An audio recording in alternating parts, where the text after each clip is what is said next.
Hey, Scott, I'm ready when you are. Okay.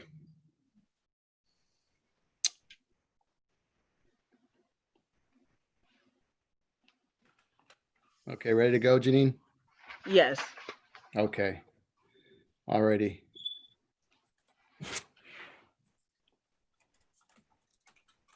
The Cuyahoga County Public Works Procurement and Contracting Committee for Wednesday, June the 3rd, 2020 will be called to order. Roll call, please. Calling the roll, Mr. Tuma, Here. Mr. Miller, Here. Ms. Conwell, Present. Mr. Shrine, Here. Ms. Baker. I think Ms. Baker is muted.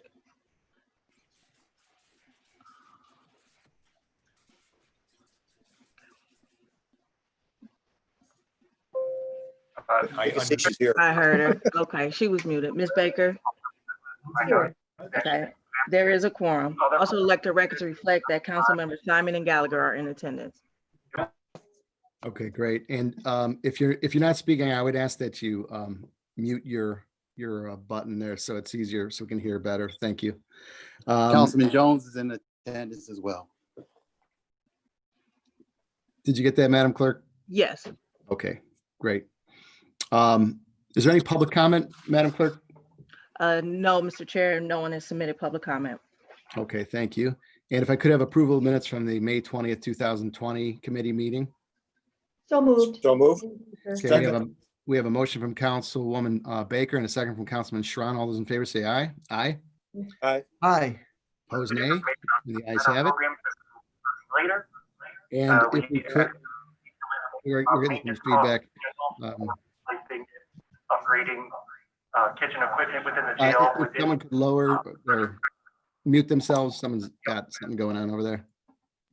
Okay, thank you. If we could, Madam Clerk, the first matter referred to committee.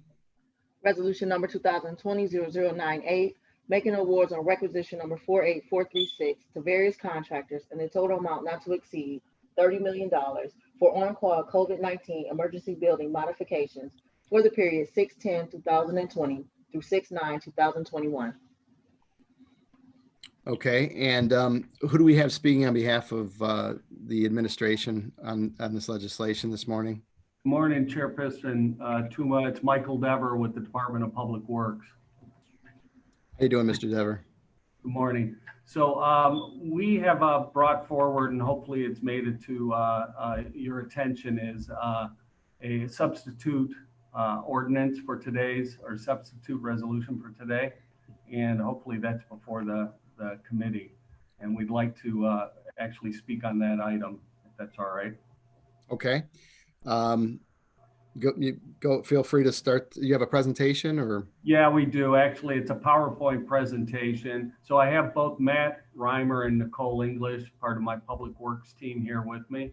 So I'll start the presentation off. And if any council members would like us to hold or stop as they have questions along the way. Okay, that's fine. We welcome those questions, okay? Thank you. So I'll start it off. So our first slide here. This is an unprecedented pandemic, and the resulting guidance is anticipated to impact the way we use our 4.2 million square feet of owned county buildings. To date, Public Works, in collaboration with the courts, sheriff, HHS, and our consultants, have established screening operations at all of the facilities. At the same time, we've gone through designing safe provision plans. So this is basically adhering to the social distancing requirements that have come forward from both the CDC and the State Board of Health. We've implemented in the short term here some public facing barriers and space reconfigurations. As you know, the courts had hoped to had opened and start a soft opening this past Monday. Unfortunately, because of the weekend events, the courts weren't able to start. So the courts have now rescheduled their soft opening for next Monday. So we have been supportive of getting them ready so they can start their soft opening. I'm sure Judge Sheehan has distributed information on how they're going to implement that, so I'll maybe let him speak on that at another time. The above efforts have moved us to the point of being able to open the doors for minimal and/or reduced operations. Significant modifications to our facilities will be needed to return to the full operations and to make full use of our public facilities. Okay, so that's the background of where we started here. And so with that being said, we were like, there's quite a few things that need to be done here in the county. And as you've probably seen through the RFP and the legislation before you, we have listed out a number of activities that we believe need to be accomplished, and utilizing those CARE dollars that the administration or this county was able to get. We are hoping to utilize those dollars to be able to do these improvements in the building. The caveat to this whole process is that those CARES dollars, as we understand it, need to be spent or under contract before the end of the calendar year. So, and I will go through the process clearly of what we've, why we went this route and how we went through the selection process, and then also lay out for you the listing of projects that we see currently and those that are on the horizon. We anticipate there will be quite a few additional projects coming our way, but we will, our intent also is to be able to report back to council on the status of these projects as we move along, and we'll work out the details of that process. So with that, we're going to move to the next slide. Nicole's going to give us an overview of the process that we had taken. Councilman, can I ask a quick question on that last point? Sure, Councilwoman Conwell. Director Dever, I just wanted to be clear. So these projects have to be completed before December 31st or just bid it out? Yeah, so the projects per the CARES Act and our review of the CARES Act, these need to be completed before the end of the calendar year. So that basically is about 6 months, 7 months from now is the end of the year. And it's going to take us time to get ramped up to get them underway. Okay, thank you. Mr. Dever? Chairman, If I could, okay, Mr. Miller, go on. just a quick question as to whether the clerk has a copy of the slide presentation and is going to distribute it to all the council members. Yes, Mr. Miller, I actually forwarded it. I can resend it to you if you like. Okay, thanks. Thank you, Madam Clerk. Thank you, Mr. Miller. Just to Mr. Dever, before we get too far into the weeds on this, what was the impetus as to why you came forward with this legislation? Who's to say that buildings need to be reconfigured once there's a vaccine, or that these are long-term decisions that are good decisions in the long run, that sort of thing. So why don't you just give a little bit of background about how you came up with the need to reconfigure county buildings? Right. As we've gone through this, the pandemic, we have been working very closely with our architectural consultants. We've been listening to both the CDC and the Ohio Board of Health in regards to what is going to be required into the short term and then the long term here. We know in the short term, these guidelines that have been distributed by the state and by the CDC have said that you need to adhere to social distancing. As the county is a public facing, we have a lot of people coming into our buildings. My intent is to try and get the building stood up so that we can adhere to those guidelines that were directed from the CDC and the Ohio Board of Health. With that being said, I'm really relying on experts in the field, including architecture firms, to help us try and lay out how our buildings should operate into the future here. Because right now our doors are somewhat closed. We're doing a lot of things remotely, but ultimately we need to get the doors back open for business. And the soft opening that the courts are doing is going to be a trial case for how we operate. A lot of hearings are going to be taking via from like these Zoom hearings, what we have right in front of us now. But I think the buildings are going to need change. So we're looking at the best practices that are taking place out there. The entire industry throughout the country is grappling with this same challenge that we have before us. And I think we're being proactive to try and address these things now, as opposed to in the future here, after these CARES dollars are gone, we have to come up with a solution, or we're directed by, could be a court order to make changes within our facilities. So I'm trying to move as quickly as possible to make some logical changes here that ultimately benefit the county in the long term. Thank you for that. I appreciate that. And I appreciate you being proactive, and I understand the concern over mandates, unfunded mandates. One question I do have though is, without having more specifics and I know you're going to have a presentation, I want to let you get forward with that presentation, but without having more specifics as to the projects themselves, how do you come up with the necessity of 30 million as opposed to maybe 15 million when there might be other areas that CARES money could be going to, like frontline workers and things of that sort? Yeah, that's true, Mr. Chairman. Once again, over the last few weeks, and as you can see, this has been a very hurried process that we've gone through. We tried to pull together an estimate of those immediate needs that we think need to be addressed. We started out at first at very small numbers here, but then as we started digging deeper into it and communicating with experts in the field, that we knew that there was changes that needed to take place. Our consultants just over the last few days here, and you'll see that in today's presentation, they brought forward the laundry list of potential projects for the future. And this just came about on Thursday and Friday. And that's one of the reasons why I brought forward this substitute ordinance, is that we've decided to add 2 more contractors to this overall vendor pool that we have, because we think that there is going to be a large volume of work that needs to be done here within this short time frame. So my hope is to let's develop a deep bench so that in turn I can get out there and try and get this work accomplished. So that's my answer. Okay, and I'll let you. I do want to let you get into your presentation. A lot of folks here, I understand.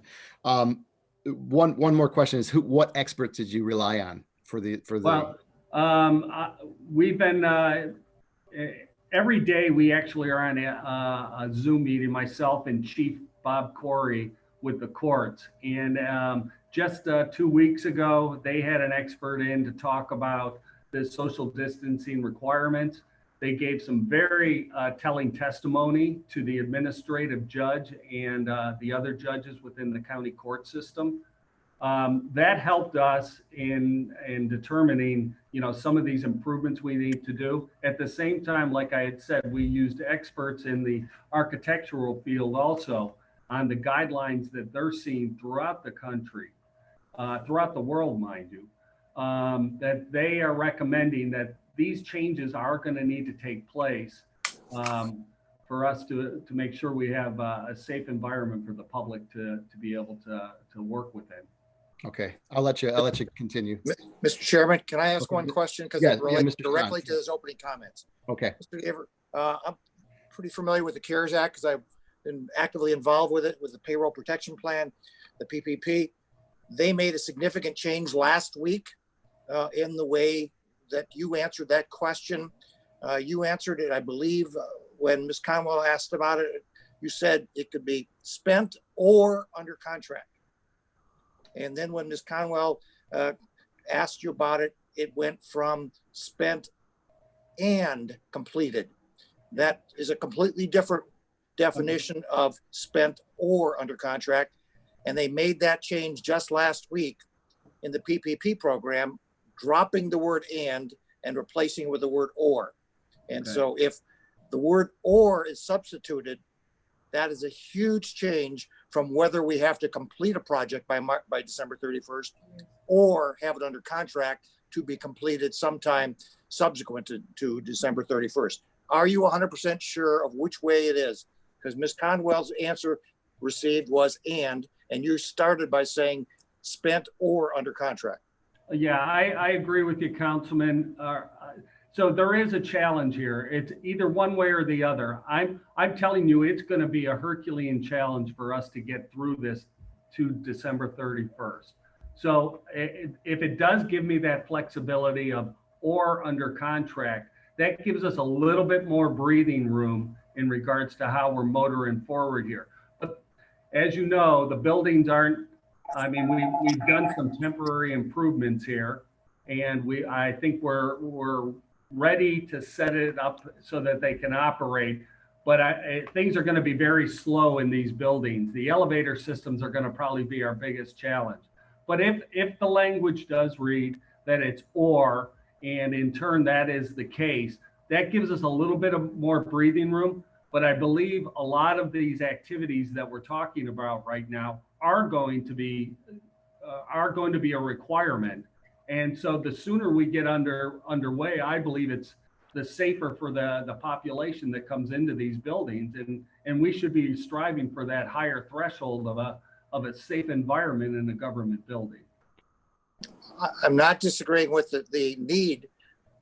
I'm only disagreeing with if the word or is the definition as opposed to and, then we do not have to have all these projects completed by December 31st. And the chairman asked, who was your expert? I would really like to know who your expert is in defining whether the money has to be spent and under contract or whether it's that it just has to be under contract, because that is a huge difference. And I want to know who your expert is giving us that legal piece of advice. The administration we're currently utilizing Squire Patton Boggs, helping us go through this legislation. And I'm not sure if Greg's on the phone, if he may be able to speak on it. Yeah, Mr. Chairman, this is Greg Huth. I have not seen that change as it applies to the CARES Act money, but it's certainly something we can easily look into.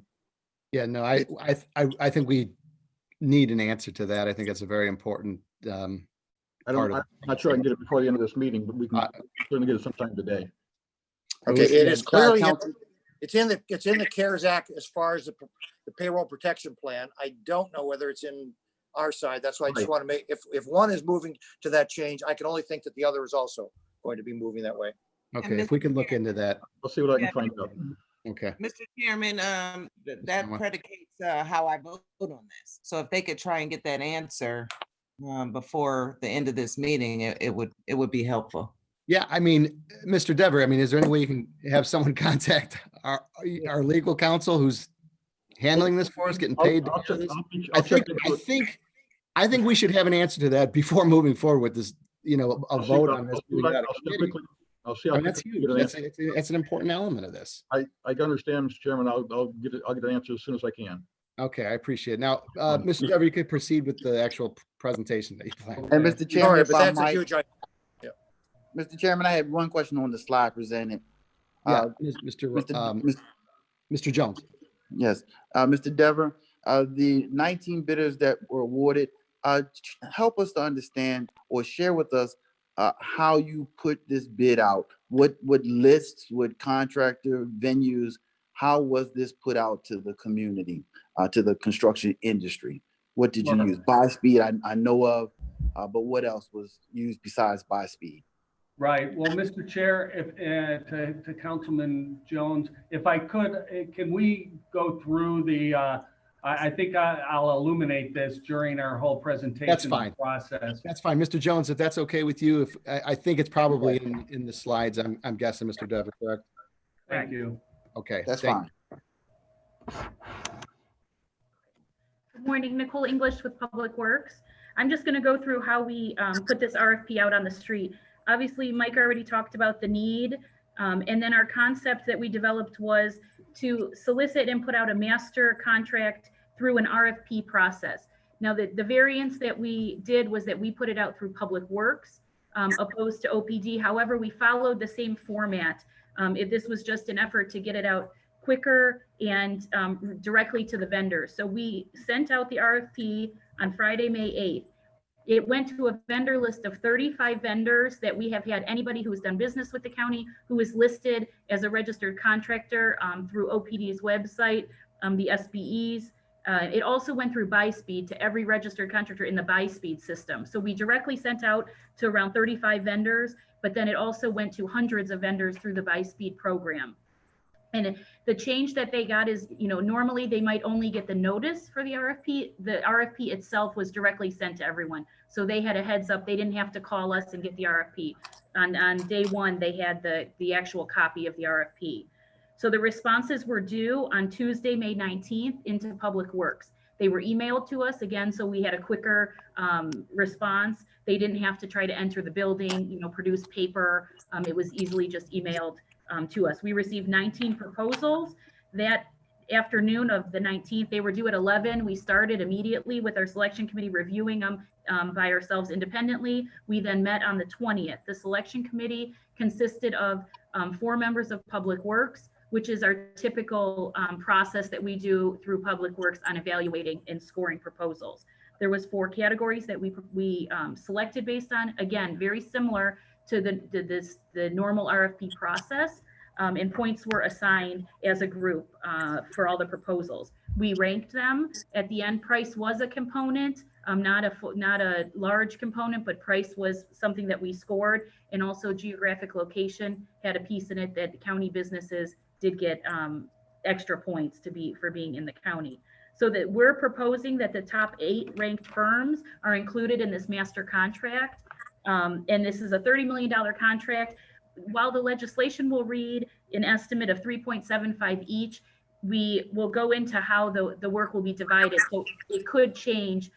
That's not a guaranteed amount. The full not to exceed 30 million is what our limit is. However, the money could switch between contractors based on how we assign tasks that I'll show you in the next slide. So the tasks are divided in 2 categories. First is under 200,000. When a task is under 200,000, we will use a rotating basis to assign to the contractors. So that will be where everybody will get a shot at different projects on a rotating basis. Over $200,000 tasks will be sent to all the contractors on the list, all 8 of them, and they will take part of a mini bid situation where we will give them a scope of work. They will all propose, they'll have a certain timeline depending on how complicated the project is in order to put together a price proposal and give us a few information on a few different things. As you can see on the screen, we'll evaluate the mini bids on 4 categories. One is expertise and capability, the second being performance on similar projects, the third, the availability to start the project, and then the 4th, the cost. So we will hold a mini selection committee to then evaluate the mini bids. It will be at their right to not bid on something if they don't want to, but all 8 of them will be allowed to bid on any task over 200,000. So this is how I explained that the money might not be equally distributed because there will be a mini bid competition. So if they choose not to participate, we couldn't award them the project. Or if for some reason, one contractor is never available to start for a month and we need the project to start next week, they probably would not receive the mini bid. So that's how we're going to confirm that the pricing is, competitive along all the contractors. We also have a management team on board that we have selected a construction manager through a separate RFQ process that had been started earlier, and they will help us evaluate pricing. They're experts on, estimating and be sure that we're getting competitive pricing on these projects. We're going to move on to the project type. So if anybody has questions on process, I'd happy to answer them now if we want to stop and go over these couple slides. Okay, any questions on the process? Obviously, Mr. Jones, you had a I question. have a question. I do. I have a question on the process. You mentioned in your 5 criteria geography. The company's qualification was the most significant and most heavily weighted. You gave 40 points to qualifications, but the geography you mentioned, only 5 points were given as a qualifier. So in terms of setting your parameters, the 5 points were simply given for geography. But what was the definition of geography? Were they the companies that had, how did the companies with an international headquarters compare to the companies that had a local headquarters, as in other words, a SBE, or again, just a local headquarters here in Cuyahoga County? What did geographic criteria really mean to you? How did you weight it?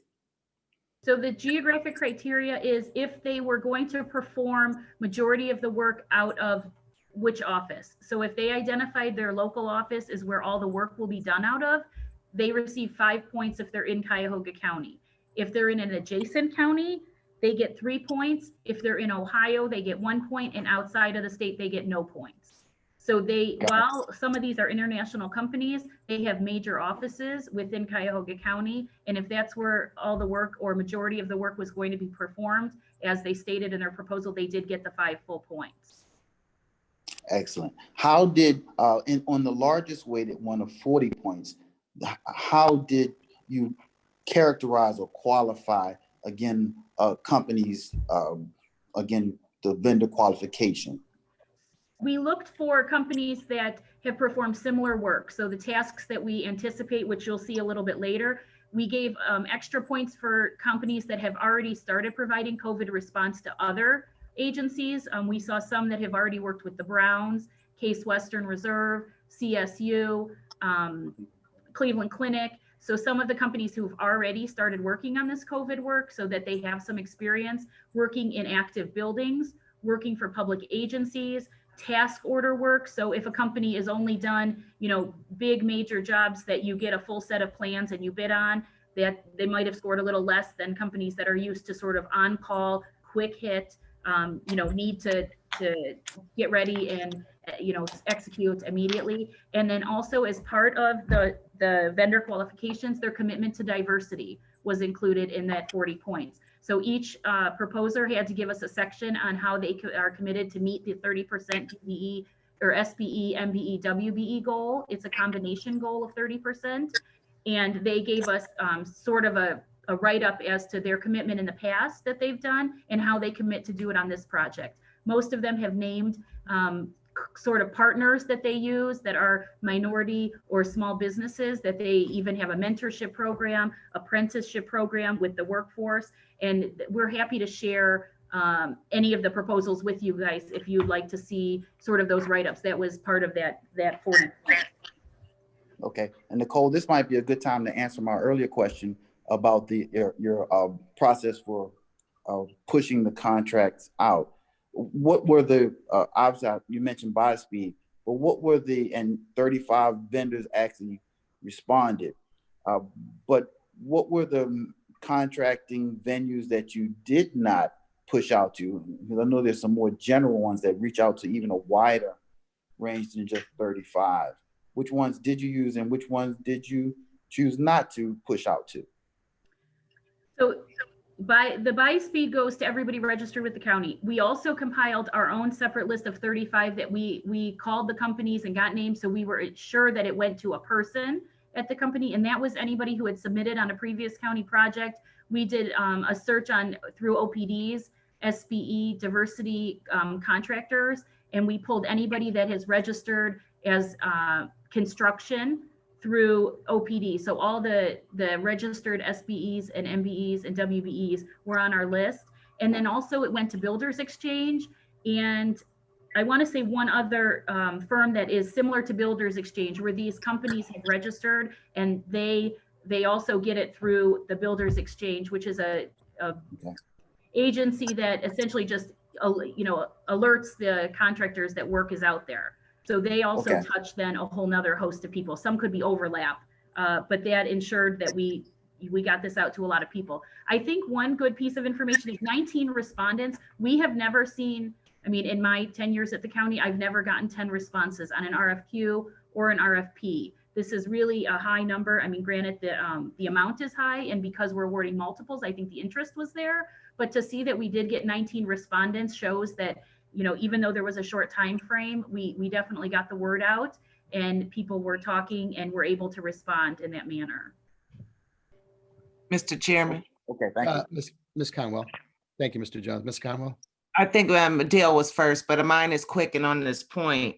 Holly, what was the time frame? You said May 19th the proposals had to be in, but you didn't tell us what was the time frame you guys sent them out and for them to respond. They went out Friday, May 8th, and then May- they were due Tuesday, May 19th. Thank you. No problem. Okay, any other Oh, questions? Yes, one follow-up question. Mr. Okay. Chairman. If Well, I, Who's speaking? Mr. Miller and then Mr. Jones. thank you. Okay, Mr. Chairman, Miss English. As you get farther along in the process and you've passed out various of these over $200,000 projects to various vendors, when you get farther along down the pike, is the number of contracts that a contractor has previously been assigned going to be a factor? For example, if one contractor is already working on 3 projects and another contractor is not working on any or just one, would you be more inclined to give the project to the contractor that doesn't have as much work, on the theory that you'd be more likely to have a timely completion if the assignments are spread around? Yes, definitely. I think the first number one factor that we're going to use to evaluate the mini bid is expertise and capability. And I think capability can also mean, if they can handle the work, if they're overwhelmed, if they have the ability to get it done. And then again, ability to start the project is the third. So that will definitely weigh into our selection on the mini bids. Okay. Thanks. Thank you, Mr. Mr. Miller. Mr. Jones. Ms. English, if I heard you in your previous answer, it sounds like you said that there was a separate contract to provide some level of construction management oversight of all the 5 to 8 vendors who could potentially win this bid. Did I hear you correctly on that? Correct. So that was, we have typically annually, we select a construction manager for a facilities project through an RFQ process. That's our regular scheduled work that we have. So that had gone out in January. Once we decided that we were going to go forward with this project, we then said we would utilize that contract that we were hiring already to manage these. That would be probably the best use of that. It's scheduled, I hope, for a board of control next Monday. So you'll see the award of that, but that followed a traditional process because that is our typical annual solicitation that we do. We just are going to refocus how we use that contract and now use it for this project opposed to our regular scheduled facilities projects throughout the year. Ms. English, who are you recommending for that in board of control to receive that? Hill International is the company that we selected. What is the dollar amount? 450,000. How many bidded on it? 2, I believe, but I don't have that right in front of me, but I believe it was just 2. Okay. All right, Mr. thank you. Chairman, Mr. Miller. 5. it kind of winked out for a second and I didn't hear the name of the contractor being recommended for the management. Can you give that to me again, please? Hill International, and I just remembered that there was 5 contractors that had submitted for the construction management RFQ. Did it go out through the normal RFP process or? It did. So it would have gone to those same entities you mentioned before, Buy Speed, Exchange Management. Yep, exactly. Okay. Exchange Builders, I mean. Builders Exchange, right. Builders Exchange, okay. Thank you. Okay. If we can proceed. Okay, great.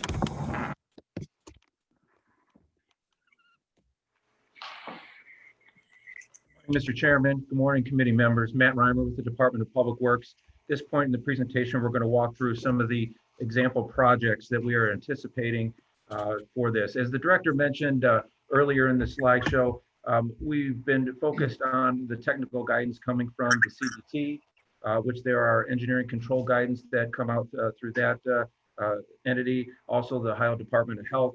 Similarly, they have social distancing and other best practices coming through their recommendations. And then various technical organizations such as ASHRAE, the American Society of Heating, Refrigeration, and Air Conditioning Engineers, which is heavily referenced in the Ohio Building Code and other mechanical codes. So based on that, and the list that you see on this slide are the types of projects that we put out to the RFP recipients, those that receive the RFP. This is the list that they have. We anticipate things like entryway, vestibule, waiting room, and certainly areas of public interface where we have to modify to provide protective barriers or adequate distancing. We also received testimony as through the courts, as Director Dever mentioned, about security checkpoint modifications being a particular point of emphasis and interest in being able to achieve protection for those people that are manning, screening, and securing our buildings as people enter the buildings. We looked at extensively through 5 weeks of collaboration with the courts and our architectural consultants, courtroom modifications that are needed to achieve distancing. We're also anticipating that at some point, perhaps the Ohio Supreme Court will provide additional guidance to how courtrooms should be arranged, set up, and managed during this crisis. Office area reconfigurations. We anticipate having many of our staff throughout the thousands of employees being within that 6-foot distance in their normal seated open office arrangement. And so modifying those areas to provide either barriers or distancing will be critical.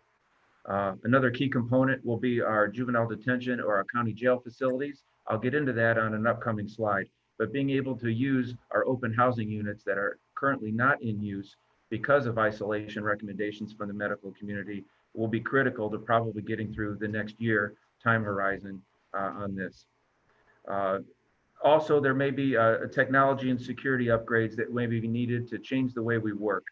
Specifically, we've looked with the courts at being able to handle, and in the jail, being able to handle more remote hearings, if not in the interim, for the long term. And having the technology infrastructure to be able to do that and have that bandwidth to be able to perform those will be important. And there are also technical recommendations coming for building system improvements, such as ventilation in particular. So we're keeping a close ear to the ground on what the guidance is and what the code recommendations will be and how we need to respond to our building systems. So I'm going to go through some visual examples of these different areas.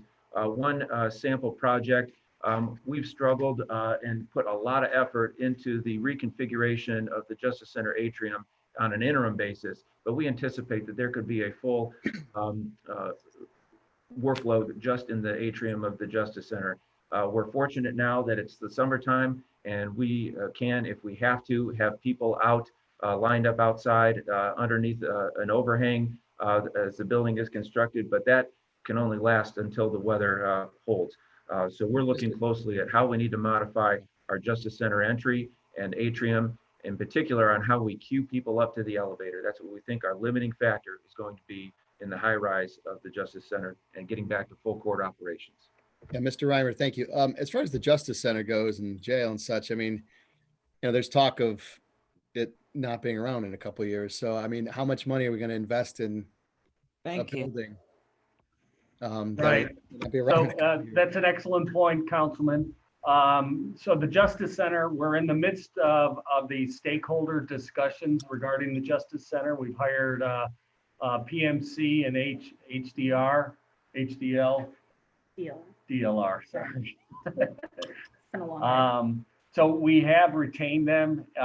We're in the review of both the Justice Center, obviously the jails, but decisions regarding those facilities, I think we're closer to a decision maybe in regards to the jail, but as for the Justice Center, the courts tower, there is no decision. And obviously those decisions will come before this council before anything is acted upon.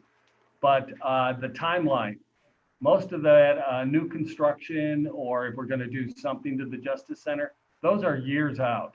They're a long time out. And I'm trying to look at this in the short term, but at the same time, whatever improvements we do, that they need to be able to last for a while. So until that decision is made, the hope is maybe the Justice Center decision is made before the end of summer, maybe early fall.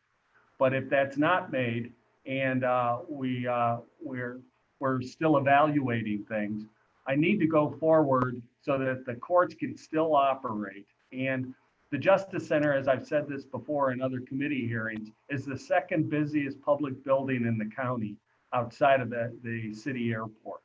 So there's a lot of activity going on in there, a lot of general public employees coming through there. So it's important that we at least set that building up so it can continue to function, so that the community so justice can be served. So that's why we are looking at the Justice Center. Obviously, I don't want to spend a lot of money there, but I think I have to approach it this way now, just based on the nature of the COVID pandemic. Okay, appreciate it. Thank you. Morning again. Thank you, Mr. Chairman. Moving on. On the jail side, what you're looking at on this slide are 4 pictures of 4 of the open dormitory units that are within the jail facility. Right now, Administrator Gibson cannot use these facilities because of the medical determination on the need to isolate inmates to single cells to prevent the transmission within the jail, which they've done a successful job on to date. But we need to find a way as the year rolls on to allow her to have the capacity to handle additional inmates as the courts return to operations, as just have the capability to isolate and make use of these open dormitories. So this is one example project that we anticipate being considered through these contracts. Shifting gears to our building systems, one of the primary recommendations in the references I mentioned from the Department of Health as well as the CDC are to reduce touch points. And so we can do that by automating the thousands of our plumbing fixtures throughout the county. This will be a sizable project if we're able to do that. We have, as you know, 4.2 million square feet of owned square footage within the downtown Cleveland area and in the county. And that presents a lot of opportunity for eliminating touch points for our employees and for the public coming into the buildings. We're also monitoring HVAC guidance. There is focus both on technical guidance as well as on the CDC website about increasing ventilation, natural ventilation coming into our buildings. So in order to do that, we need to have the controls and the technical ability through our computer systems and building automation systems to be able to increase the natural air ventilation coming into our facilities. We've done that to the extent that we have control and manually are able to do that in our systems, but some of them will need to be modernized in order to be able to achieve even more ventilation. In addition, recommendations are for additional filtration, and there are increased studies both on the CDC and ASHRAE guidance documents over the use of ultraviolet light disinfection within our air handling unit systems that we'll also be considering, and at the recommendation of our engineers consultants. Another focus area will be our open office environments. As I mentioned, the thousands of employees in the county all sit somewhere. And what you see on this area, on this, for the Virgil Lee Brown building, and the red circles are the desks that can be utilized. Not circled are all the numbers of desks that cannot be utilized because they're within 6 feet of their neighbor.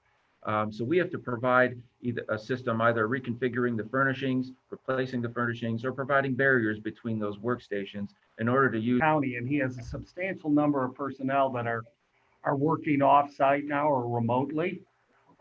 So we are taking that into account also. You know, each department, how may they be different in the future? Now, we don't have all those answers today, but I think everyone's looking at it. We've learned a tremendous bit of information over the last two months to 10 to 12 weeks now in regards to how the staff is productive off-site.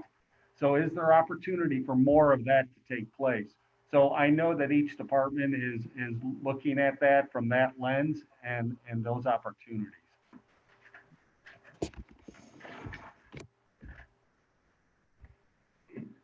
This slide here is just another example of a major building where we have a very condensed entry configuration where we see a lot of public coming into the building. And while, as the director said, the agencies and departments are looking at new ways of doing business and delivering those services to the public, we do expect to have to modify our building entries to be able to handle the public coming in, as well as keep distancing during screening and security screening processes. Last but not least, there are a myriad of public-facing operations from the courts, from our Health and Human Services operations, from all agencies that deal with the public in person. And we have to find a way to protect those interaction points, both at the security screening location and then at the customer interaction points, at the points where the public can interface with computer modules or other items such as the archives or the clerk's office, and then talk to a person and interact and transmit documents. So this is a monumental task. We've been able to stand up some interim capability for the courts, as we mentioned, but this is an area that will be widespread throughout the delivery of county services. And those are all the slides we have. Just a couple of other points. We expect a number of other projects that don't have an interesting graphic to go along with them, such as elevator controls. We expect elevators to be a major limiting factor in our high-rise buildings, in particular the Courts Tower. So we're working with our elevator vendors and consultants to figure out how we can better control those, better navigate them to certain floors so that we can expedite a reduced elevator occupancy load to the buildings and get them through the atrium of buildings, get them through the security checkpoints so we don't have long lines outside of buildings. That is one area. I also mentioned working with the Department of Information Technology, in particular in the Courts Tower, on how to deliver additional broadband and Wi-Fi services and access points so that the court can conduct more remote hearings both in the jail and throughout the county, so that we can better distance, eliminate a certain portion of the public that needs to come and be physically present to only the essential and conduct business in a different way. With that, I think we stand ready for your questions. Okay, thank you, Mr. Reimer. Mr. Dever. Chairman? Okay, if you could just state your name so I know who's speaking up. Councilwoman Conwell. Okay, I'll start with Ms. Conwell first with your question. All right, Mr. Reimer, my question would be, was there a written plan on what locations needed modifications? And can you send the committee members the locations and the modifications that are requested? Yes, Councilwoman, through the chair to Councilwoman Conwell, we have a number of documents that we can forward to council. The most urgent document that we had was from the courts. We worked, as I mentioned, collaboratively with the courts over the last 5 weeks with the administrative judges of both the city and municipal courts, housing court, court of appeals, common police court, juvenile division, and domestic relations and probate. All those stakeholders, administrators, and staff. As I mentioned, we heard testimony, and then we engaged our architectural consultants. They did extensive field work in all 3 court facilities, the Justice Center, the old courthouse, and juvenile court. And we have extensive plans laying out the interim capability of distancing, signage, circulation through the building, and recommendations. And our trades have been busily trying to put interim signage and notifications and queuing lines in the courtrooms and to the courtrooms to meet that initial opening need. So yes, we have those drawings, 4 separate drawings. We also have done the same with HHS buildings, in particular the Virgil E. Brown, Jane Edna Hunter, and the West Shore Training Center, where the Personnel Review Commission is also housed. Those drawings were just presented to us on Friday, and we're still getting those deliverables in on the full drawing set. But we have drawings now for the bulk of our major facilities, and we continue that effort to our other facilities now. In addition, as I mentioned, we've been engaged in reviewing all the technical guidance coming from the CDC and the Ohio Department of Health, but we're really using our architectural team to translate those requirements to us into the physical things that need to happen in our buildings. And just to follow up on that, were these modifications or the scope of work put into the RFPs or RFQs, whichever one you sent, for the people that were bidding on them to know the scope of the work that was needed? Yes, I had a slide that on the slideshow was slide 5, and that was a direct copy and paste from what was in the RFP, what the vendors that looked at the RFP were provided, specifically entryway, vestibule, waiting rooms, and public interface modifications, security checkpoint modifications, courtroom modifications to achieve distancing, office area reconfigurations, juvenile detention, county jail facility modifications, facility modifications required for the safety of the general public and employees, technology and security upgrades, improvements to reduce disease transmission, and building system improvements. That is the list that we gave the RFP those that considered the RFP. Thank you. That completes my questions for now, Mr. Chairman. Okay, thank you, Ms. Conwell. Any other members of the committee with questions? Yes, I have a question. Okay, Mr. Miller. Thank you. When I toured the jail the last time, the open dormitories were hailed as a big improvement in how we handle low-risk prisoners and create a much more facilitative opportunity for rehabilitation. And I'm reluctant to let that go. Are we saying now that we're gonna not have open dormitories anymore, that we're gonna have to get rid of that because of COVID-19? I'll take that, Director. Yeah. Through the chair to Councilman Miller. No, my hope is exactly that. Councilman Miller, you're absolutely right in that pre-pandemic, our focus on rehabilitating the jail facility was focused on 6 of those open dormitory units. We want to be able to provide flexibility for the jail administrator, if not, in the desire is not to make this a permanent change.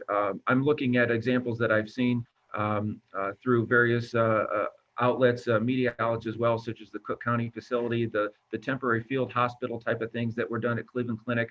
I'm hopeful that there's a way that we can temporarily provide isolation in these housing units, and then that can be then deconstructed for that for the exact need that you mentioned. The open housing provides that area for that classification of inmate that is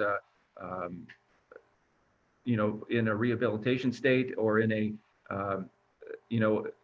in a classification that does not need to be locked in a single cell. So that's important for the jail facility, and we want to maintain that. But at the same time, we want to make sure we can provide Ms. Gibson the isolation needs for medical purposes that she needs to be able to stop transmission within the jail.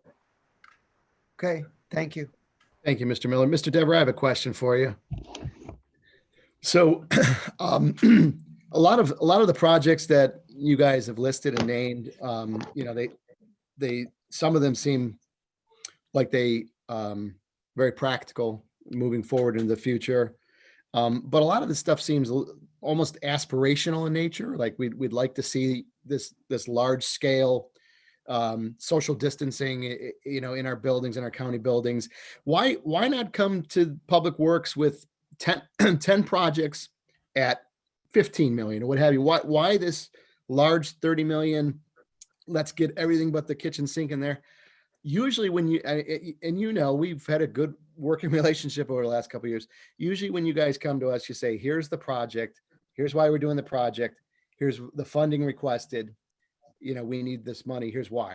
It just seems like there's a lot just being thrown out at council saying, we've got a lot of things that we're trying to do because of this virus.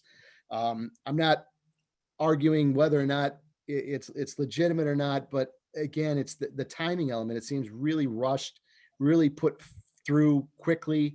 I understand the end of the year thing, and we're going to get an answer to that, I hope, by the time this committee meeting's over. I think Mr. Schron's absolutely right. It makes a huge difference as far as whether or not you have to have these folks under contract or just the work done itself. So why not come to us with a smaller proposal, a smaller package, and take it with very specific items that we see work being done on. I just, if you could answer that, it'd go a long way towards maybe how some folks feel about moving forward on this. Right. I think the law director may have a comment to make just in regards to the timing. So I think that really is our driver here more than anything else. So Greg, are you? Yes, no, Mr. Chairman, this is Greg Huth. So we have confirmed both through Treasury's website and through our consultants that the Treasury guidance for local governments has not changed since the end of April. It's still that the funds must be expended by 12/30/2020. Okay, So thank that's you for still that. the box we're forced into here. Okay. Right. You know, these with federal government, any level of government, we know these things oftentimes change. So, you know, I'd like to keep council abreast if anything does change in that regard. So, Absolutely. Mr. Chair, if I could then, Yes. so with that being said, obviously we're bringing forward a rather large project that is still in scope, really needs to be hashed out on what are those specific projects that we're going to be doing. And what I suggest, and I hopefully, and I know we had briefly talked about this offline, is a way that I can report back to possibly your committee on the status of projects as we motor along here. But there is a whole laundry list of things here. And once again, I do not want to be coming back to you sometime in January saying that we are being mandated or required to do some type of improvement here, that now we have to use those general fund dollars that I was going to use on capital improvement or something else that we already had in the hopper within the 5-year plan.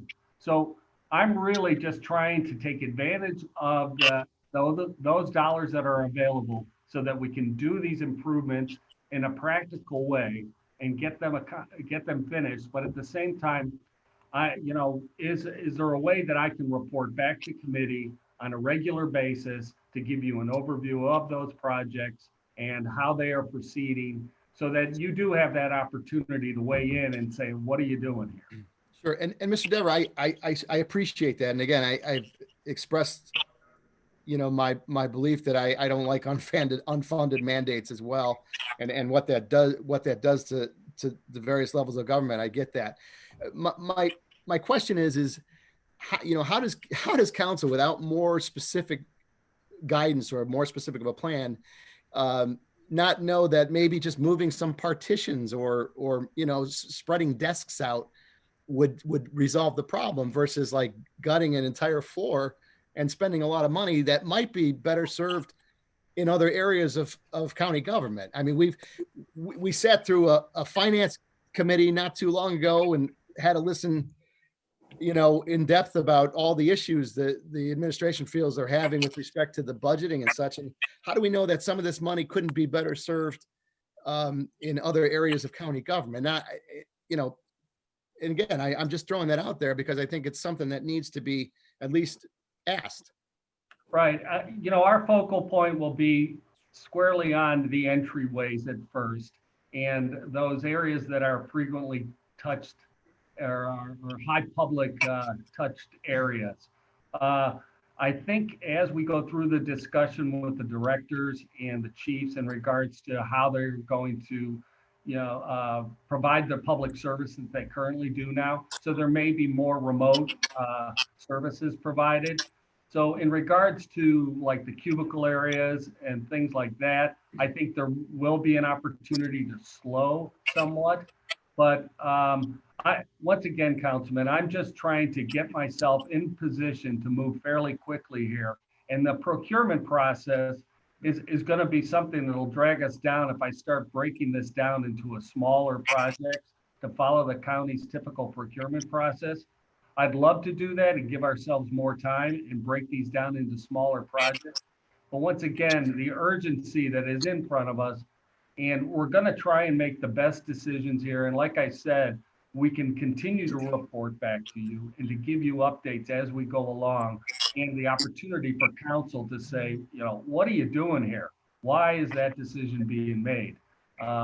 Hopefully, But You know, Mr. I know Dever, you is that think the after, legal Mr. Dever, is that paperwork- after you gutted the building? Or I don't, you know what I mean? No, I don't think so, because right now I foresee that no construction or minimal construction will happen before July, because we're gonna have to come up with designs, get permits, work with the cities. So it's gonna take a little bit of time for us to get up and running, because we identify the task and give everyone the opportunity to bid on these mini bids. So I think by August is really when the first construction is gonna take place. But we need to get underway today to start that process. Okay, thank you. Any questions from my colleagues on the committee? Yeah, Mr. Yes, Chairman. Mr. Chairman. I have a question. Okay, Chairman? if you could just state your name. Jack Schron. Mr. Schron? Mr. Chairman, you mentioned a couple times about unfunded mandates. The difference on this is these are mandates, but they are funded. So that's a good thing. And the other thing, at least as I understand it, based on our law director, this is a use it or lose it. So if we do not use these funds, they will revert back to the federal government. Is that correct? That's how we understand it. Okay. As of today, sorry, this is Greg. As of today, that's correct, yes. Okay. Well, I have every hope that I know that the House passed major changes to the CARES Act last week by 434 to 1. And I think the Senate's picking them up this week. So it's some big changes out there. My question is that why did we decide on $5 million buckets? And now all of a sudden, of course, we're now no longer at $5 million. We're now at it sounds like about a $3.7 million bucket, because we've gone to divide 30 million by 8 as opposed to 30 million by 6. What was the magic of that bucket size? And because it seems to me that is the driving factor right now. It's not because when you went through your list, to me, if you're going to draw a bucket around $5 million, I should be able to look at it and say, okay, there's $5 million worth of faucets. So I'm going to be able to identify the faucets inside the county with a hands-free wipe, where I wipe my hand underneath it. I should be able to identify that as a wraparound package that stands on its own. Why wouldn't we have done that as opposed to just creating 30 million divided by 6 and now 30 million divided by 8? I guess just to first clarify, Nicole English again with Public Works, that division is just for the master contract, because we have to state estimated totals. That's not intended that every contractor is getting exactly 3.75, because again, how we talk to those mini bids, I mean, the under 200s we will spread around, but again, the mini bids are going to have to go out based on, you know, who we select on the mini bid. So I don't envision every contractor is going to have exactly 3.75 million. There's going to be some variation, which then gets adjusted just on a contract cover. That's why you do the master contract instead of doing individual contracts with each contractor. So we would have to revise them all. So I think as the projects develop, we'll understand a little better as to how the distribution goes. And that's what we had is, you know, we put this out 7 weeks ago. It took us, you know, even with the quick schedule, it's been 7 weeks. So 7 weeks ago, we didn't know as much as we knew just Monday when we met again with the architects.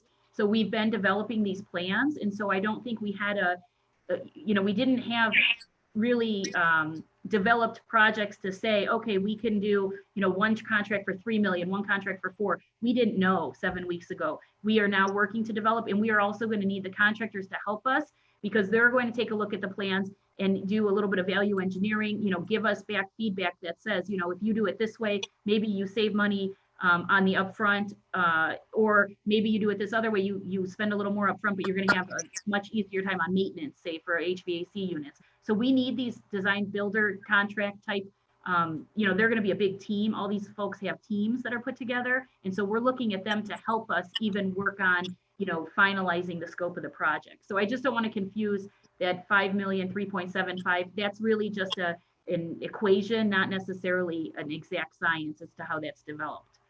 But doesn't that equation sometimes potentially limit those who can apply because they cannot handle a contract at the $5 million level? So they might not have, of those 19 candidates who responded, they might say, hey, I can't handle it. I can handle $1 million package, but I can't handle a $5 million package just because my funding, my reserves, my line of credit, all those kind of things might have excluded some of those 19 bidders. So the one good part I forgot to mention is that we did set a performance bond only at 500,000 with the anticipation that, you know, most tasks, if they're just going at one time, could be around that number.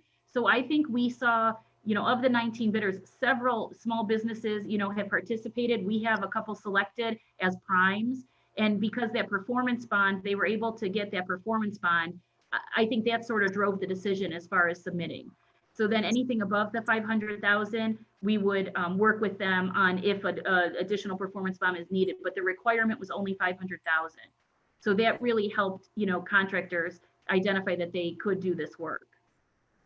Well, and then Mr. Huth, Greg, in regards to after the definition you just got back for us was spend and be under contract.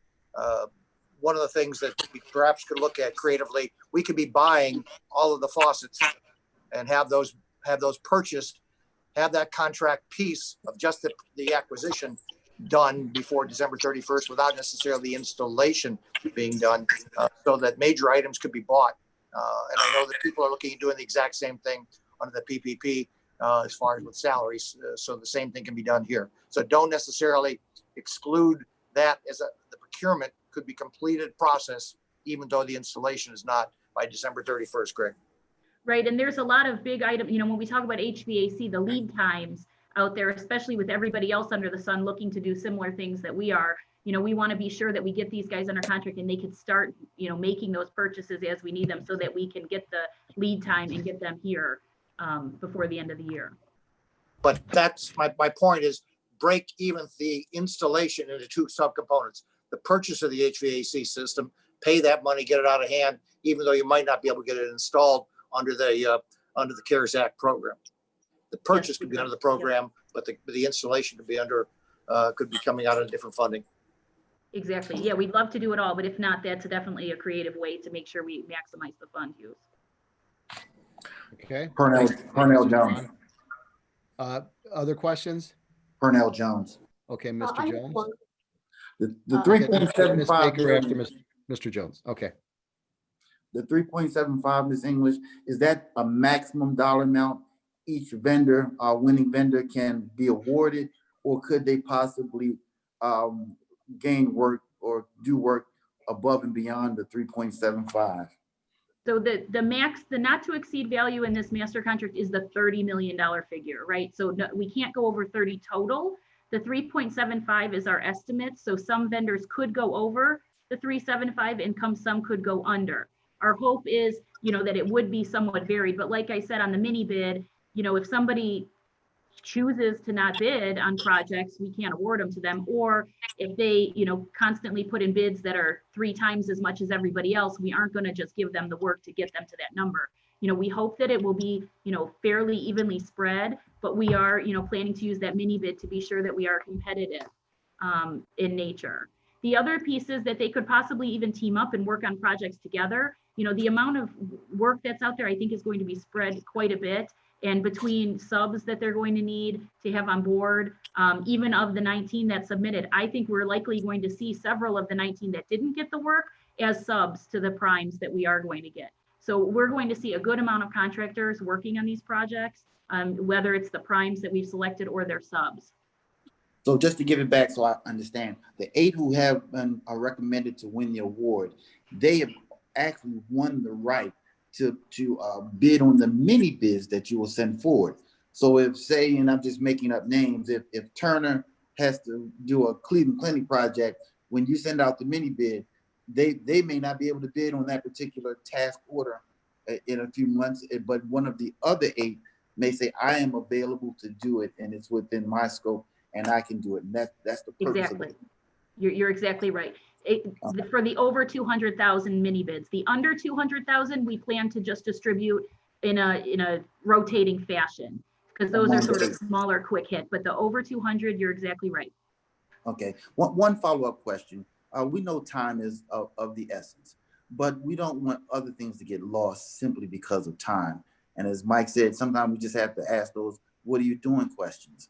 So in your paperwork, and I just need you to go back, in the paperwork, you said there was a contract list and buy speed. you also said that Builders Exchange was used, and maybe because of this virtual environment we're in right now, I literally in real time got a lot of pushback from that.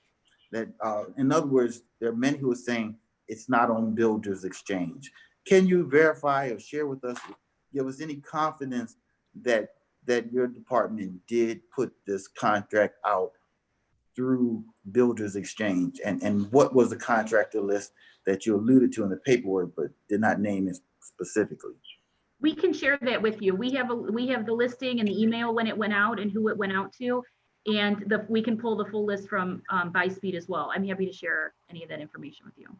Right. So the specific question is Builders Exchange. Okay. Did it go to Builders Exchange? Because we know that is a broad-based, that one reaches a broad audience. Yes. In addition, Builders Exchange actually did even reply to us with a question. So we know that they had received it. So we were receiving some questions from people who had gotten copies of the RFP during the bidding time. So, we are confident that, it went out and people were aware, and Builders Exchange is one of those. So I'm happy to share any of that communication with you. Excellent. Excellent. You sent it out and you actually got a response. Okay. Yes. All right. Thank you. You're welcome. Okay. Ms. Baker, I think you had a question. Yes, I did. Thank you, Chair. One is, will we be open? I know my transmission, the audio transmission is poor, but hope you hear me. Will we be open during the time of construction? That is the hope. I'll let Mr. Dever talk more. Yeah, actually, Matt will probably jump in on this, but the key thing here is that we're going to need to move quickly, but at the same time, the buildings are going to, as I said, the courts are opening. Soft opening now is intended for June 8th is when they're going to start.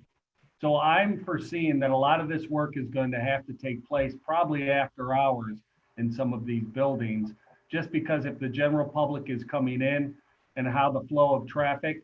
So we're going to work through that as we go along, which projects can take place off hours and those that can go on concurrently while the building's open.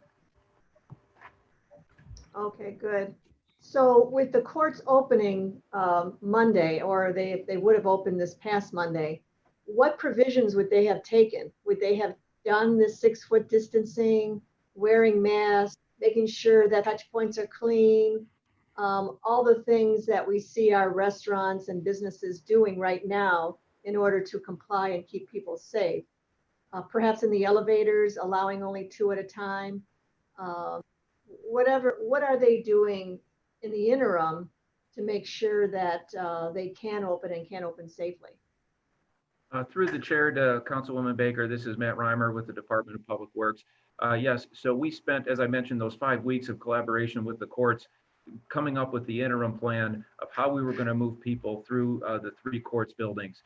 And all of them have some interim measures in place. We have queuing lines. We have traffic circulation patterns for pedestrian traffic through the buildings. We have labels and limitations of 2 people per elevator. We have screens in locations. All the courts have some sort of concierge check-in service in the atriums of the buildings so that we can limit the number of people that are just getting in line to go to an elevator. They have to physically check in with a representative of the court, and they'll be down there with their computer access and give them a pass that says they can get on the elevator system because their court hearing is on this day at this time, and you're here at the right place and right time. And all these things are happening at all the courts, at all the buildings. So that interim level of control is in place. But that it is just to be able to support this first surge of return to activity to the courts, which are not jury trials. These are a lot of hearings that are remote in nature, but we'll have people in the courts, attorneys, defendant families and the like, arraignments. All those things are still happening, but it is not a return to business as usual. So we do have the facility marked out and ready for those kind of operations, but it's the next phase, the next return to more operations that this effort is geared towards.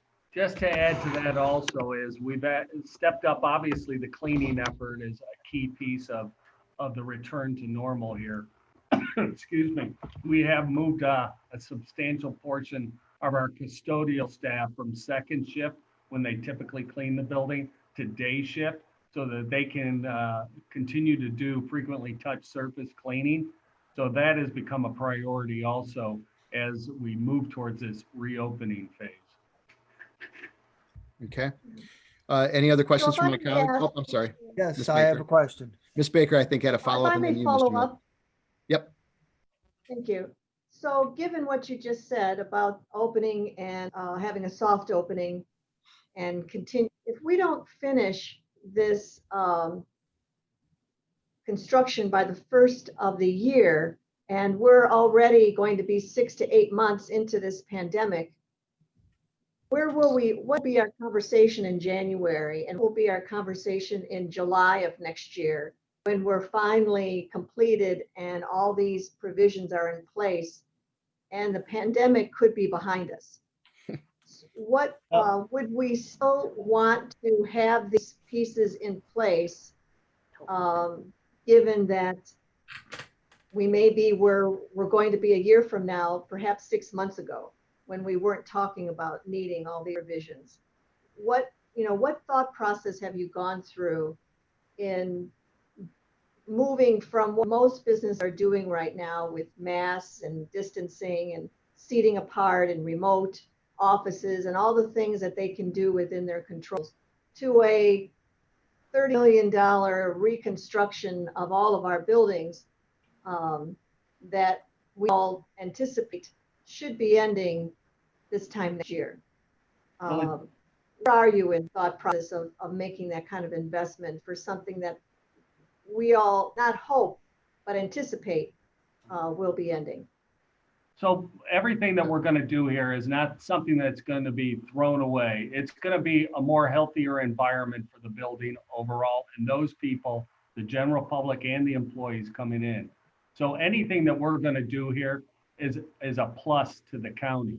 Once again, my fear is that there may be a mandate coming sometime in February next year of making some type of change. And as the government, we're going to have to be at the forefront of that, of making those changes.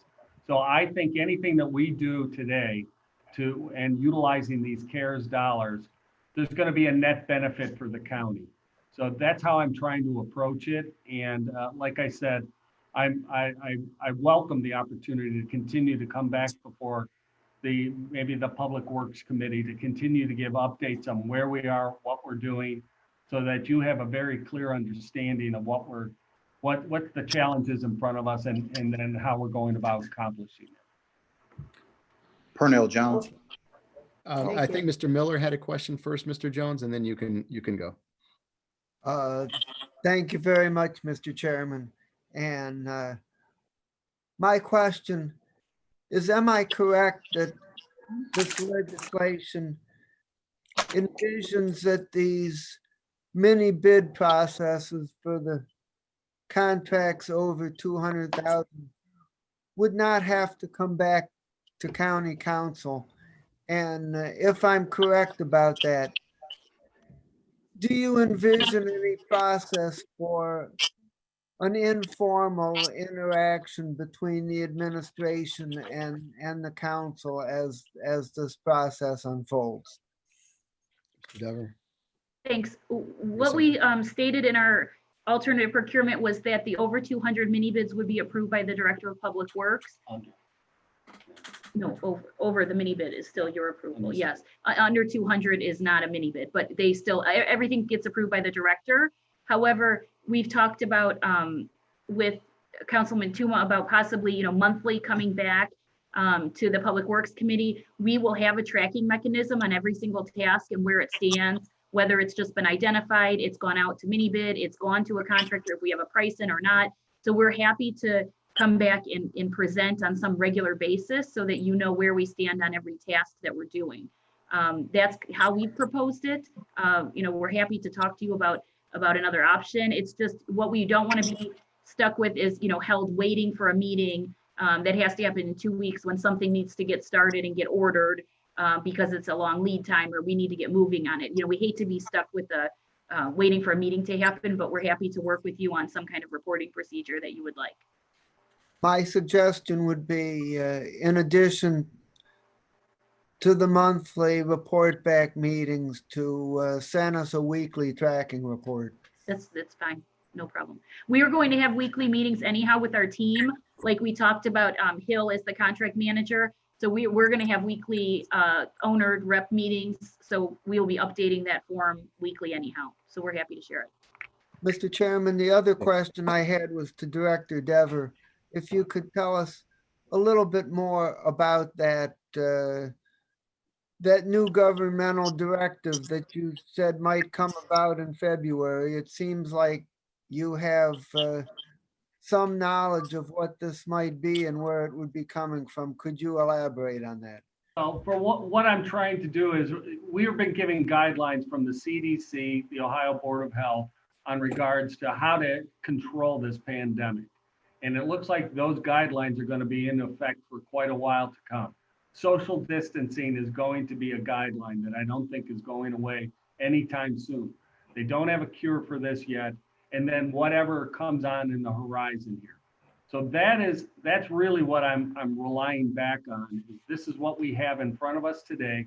I'm relying too on those experts in the field, the architectural firms that are doing other things, similar activities throughout the country here that are taking place. So I'm just trying to position the county so that we are reacting to it today, as opposed to, and I'm sorry if I'm making reference that there's a mandate coming in February, but my fear is that there may be a requirement that does come our way at a later time. And since we do have these dollars available to us now, as opposed to general fund dollars, I'm trying to take advantage of that situation to do these improvements that I believe will be with us for the long term also. Thanks, Mr. Chairman. Thank you. Mr. Jones, you had a question? Yes, thank you, Chairman. I just want to characterize the work that's actually being done. You have recommended an SBE to win, to be awarded one of these contracts along with many others. But the work that's being done in our everyday experience makes me think of things like the shields we see when we go into to supermarkets and other establishments. You're doing HVAC work, but it's kind of, I want to use I fairly use the word, minor work in comparison to building buildings from the ground up. This is relatively minor work. Maybe you can have a better word than I did, but how would you characterize that statement? So just to talk through the 30% diversity goal that we have set. So every prime, even if they aren't an SBE, they have to commit to 30% of the work being distributed to SBE, MBE, and WBE companies. So they will be involved. I sort of envision for the bigger companies, maybe if there's a small task, like you said, of dividers, that they will sub that out because that will help them with their diversity goal. However, the scope and scale, is wide ranging, like Matt talked about. I mean, it could be anywhere from redoing a whole entryway to elevator upgrades to HVAC systems. So we did need to be sure that these firms were overall capable to do all the work, but then would be able to tap into these subs that they have to do smaller type projects that would be more applicable for them. So we looked at, when we scored them, we did pick a wide range of contractors. I mean, there's an SBE / MBE firm that was selected, I think number 4. Their qualifications were very strong. They put together a nice proposal. And then there's other ones, that another MBE that's been added on the number 8, I believe, not registered quite yet with the county, but is registered in the state. So we saw that these guys could do some of this work, but we want to ensure that we have depth and we have a bench that can really do everything we need. So I think with 8 that we are now selecting, we have that ability. And then again, with their subcontracting roles, that they will tap into all these other smaller firms to do the smaller work. Because, a big contracting firm, they probably don't really want to be doing, a small little, like you said, divider project. So they're going to sub that out. But they will be the main keeper of the whole contract so that they keep the schedule going and everything in order. Isn't that also the role of your separate master contract or construction management contract to coordinate? Yes, they could, exactly. Tell us the name of the MBE that was award that you're recommending for award. Constructability is the firm that is registered with the county as an MBE. Is that fair to describe this as a Hispanic company? Exactly. Yes, that's what we understand. Okay. There's another MBE, to my understanding. Is that correct? Is there another? North Star is a registered MBE with the state. So we do think they should be able to get the county registration. They're a DBE and an MBE and a veteran-owned, a service-disabled veteran-owned business. So there should be, now with our streamlined process that the county is accepting other applications from other agencies, I believe they will be able to be registered fairly quickly as a county MBE as well. There's another company in that list that is an SBE, not an MBE, but an SBE. That Cold Harbor? Cold Harbor, they are not in the county, so they won't be registered as an SBE in the county. However, they are working towards certification with the state, but they are a small business, yes. But not county, so they are not an SBE. Correct, because they are out of Chardon. Yeah, so they're in Geauga County. So our current county SBE program only allows for within the county, but the MBE and the WBEs can be in outside counties. Okay, great. And I think it's important. I think it's important. We've seen the coverage that we've in the newspaper and the calls for a more regional participation in this contract, and not simply the papers, but others as well. And this contract initially started with 5 vendors, and they were those larger, more familiar names: Albert Higley, Turner, Whiting Turner, Geis, Gilbane. But you've added also Constructability, you said, a Hispanic company. And now I believe, I understand, as we look at this amendment, you've added an MBE according to your own scoring criteria. You have again submitted an amendment that captures now 8 companies. That gives us enough diversity that it is helping companies that are headquartered here in Cuyahoga County as SBEs, but also MBEs, and you have a mix.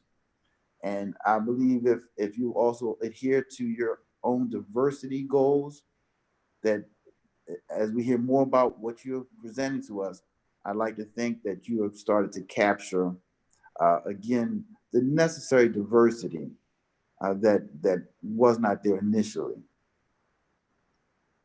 Yes, and just to be clear, I mean, the score sheet we did submit to council, so that was part of the agenda last week. So, I mean, these were the next firms that scored the highest. So I just want to be clear, when we evaluated, we did try to take into account that some of the smaller firms maybe don't have, the marketing budgets that the bigger ones did. And so we really did try to read what's on paper and what their experience was. And you can see that we scored them that way. So we tried to be very fair in our scoring and not just give, extra points for, pretty fonts and pictures, although we do like them and they make it easier to read, but we tried to really get to the meat of what was submitted. Mm-hmm. Okay. In terms of marketing budget, again, these task orders as they come up, again, I'll use the word minor work. It's not just laying down carpet, and I'm sure carpet certainly is not a part of that, but again, putting up shields and doing the things of reconfiguring within the buildings. Again, I'll use the word, it's minor work. And I know some of the major companies have won, but this is work our SBEs in this community can do. It's that type of work. So I hope that we see them get a good share of these dollars over the coming months as these mini bids come out and the subcontractors are being awarded by the primes. All right. Major companies have won minor work, if I could characterize it that way.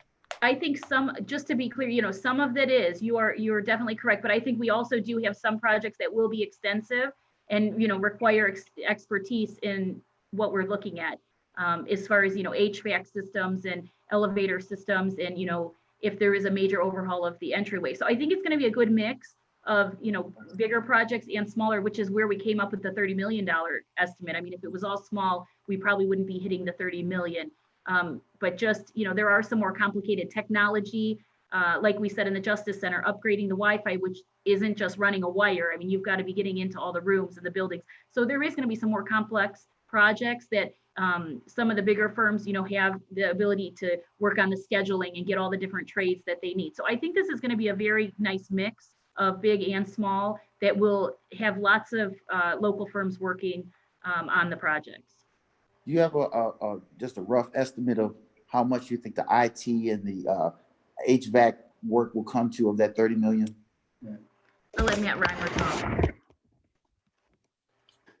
Through the chair to Councilman Jones, Matt Reimer here with Department of Public Works. So that is going to be certainly intrusive. We do not have an order of magnitude estimate on those yet, but when we look at the things that are being required, being recommended by the CDC engineering controls document and ASHRAE, we're looking at changing the way our building automation systems work to bring more fresh air into the systems.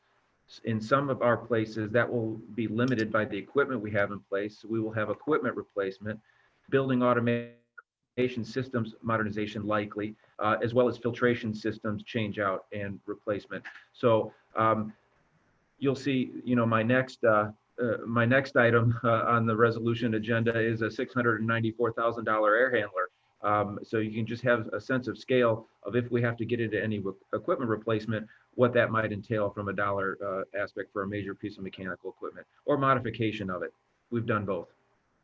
So I get it. This is all task order work, over time, over the several months. But I would like to get a sense of that in real time when what you think the IT and the HVAC budgets will look like.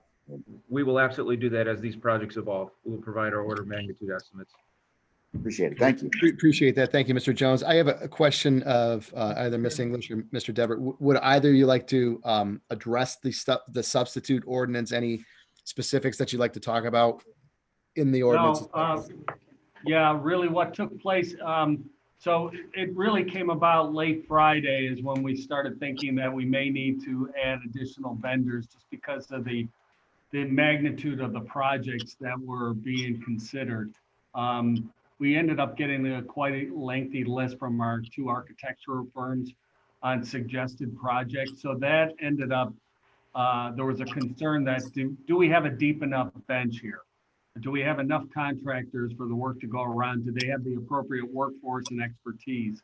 So that's really the reason why we decided to add an additional two from the scoring from the 19 that were submitted. So we're just following the next two in line to push it to 8. So that's really the substance of the substitute. Okay. I'll make a motion to accept that amended legislation on whatever the piece is called. I don't have my email up there on R 2020-0098. Second. Okay, I have a motion and a second to accept the substitute legislation. All those in favor say aye. Oh, Councilman Tuma, I have questions. okay, I'm sorry. We have. I also have a Brown's question. trying to get your attention. Okay, we'll hold the second there until I hear from who came on there first, Miss Conwell, and then Miss Brown, and then Mr. Miller. Chairman. Okay, we'll start with Miss Conwell. I don't know who this question is directed to, either Holly or Director Dever, but in terms of the modifications for the Justice Center, I have to share Chairman Tuma's concerns spending the CARES funds on a building we are going to modify or rebuild. So can we hold the CARES funds for that future project, especially if there is an or clause that Greg Hoof will find out later today on the CARES funds of the project if the project hasn't been completed?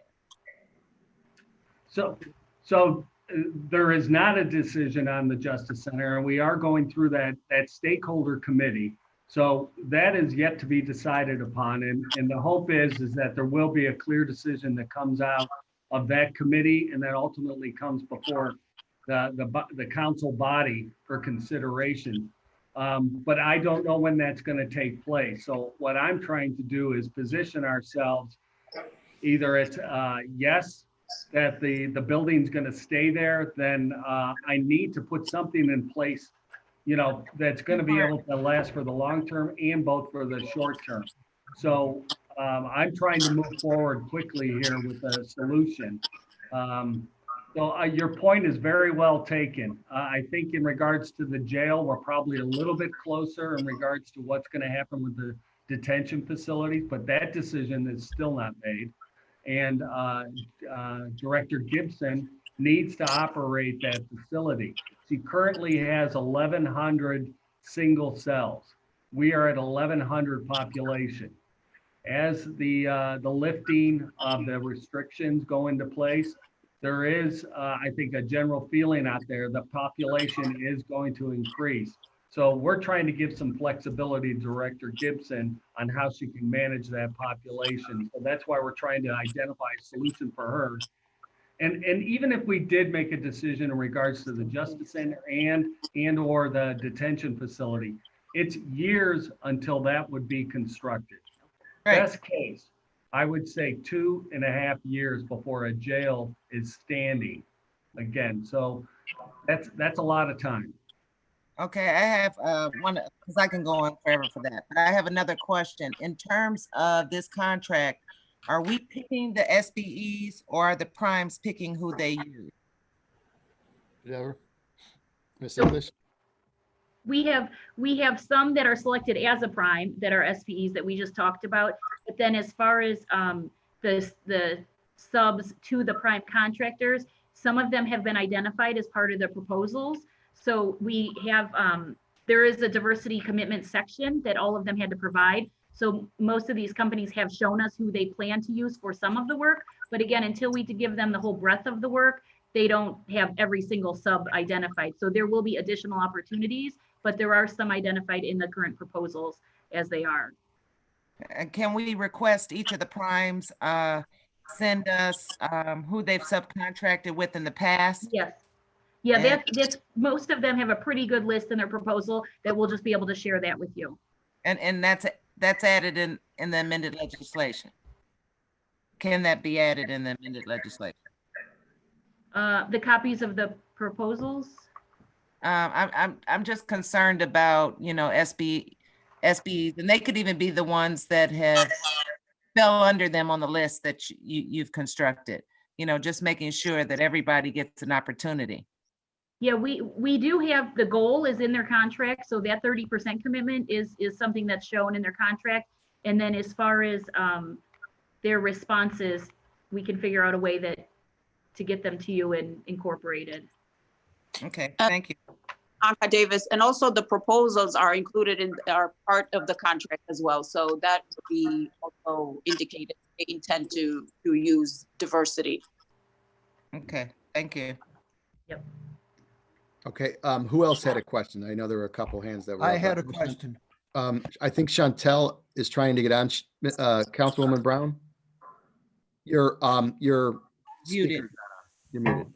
Can you hear me now? Yes, yes. I'm sorry. I don't know what was going on with my audio. You know, I'm a little concerned on multiple levels, and I appreciate the Public Works efforts to broaden the pool of contractors. But as we were in a conversation yesterday, and this is something that has been heavy on my heart, since the coronavirus has really emphasized the disproportionate impact on Black people specifically. This specific type of contract is symptomatic of what we're dealing with when it comes to our own internal practices. We weigh things heavily for these larger white majority companies. We need to be really taking this opportunity right now to make some bold and aggressive changes to address some of the problems that we continue to deal with. We don't weigh a score for someone that just simply has roots in Cuyahoga County higher, or that we know has been subjected to oppression higher, giving them an automatic advantage, then it is going to always give the Whiting Turners and the Turner Constructions an added advantage, because small and small minority businesses haven't had those opportunities, and even to your own admission, the marketing budgets to be able to put together fancy proposals. So while I appreciate these efforts to have 30% diversity inclusion, how are we really measuring that? Because the majors beat up the subs so much that you don't get to make much money behind something like this. A $30 million contract can change the level of poverty in a community so greatly. And we have an opportunity right at our fingertips to make real changes, not just something on paper, not just fancy words, not just cute conversations and things that we've been talking about for years that really don't promote change. Like, we have to be aggressive about this right now. And if this is the contract that can put us in a position to do it, then why aren't we doing it? If you were able to change it and add 2 vendors since Friday, then I feel like you can change it to make it applicable to whomever you want to get this contract to benefit from.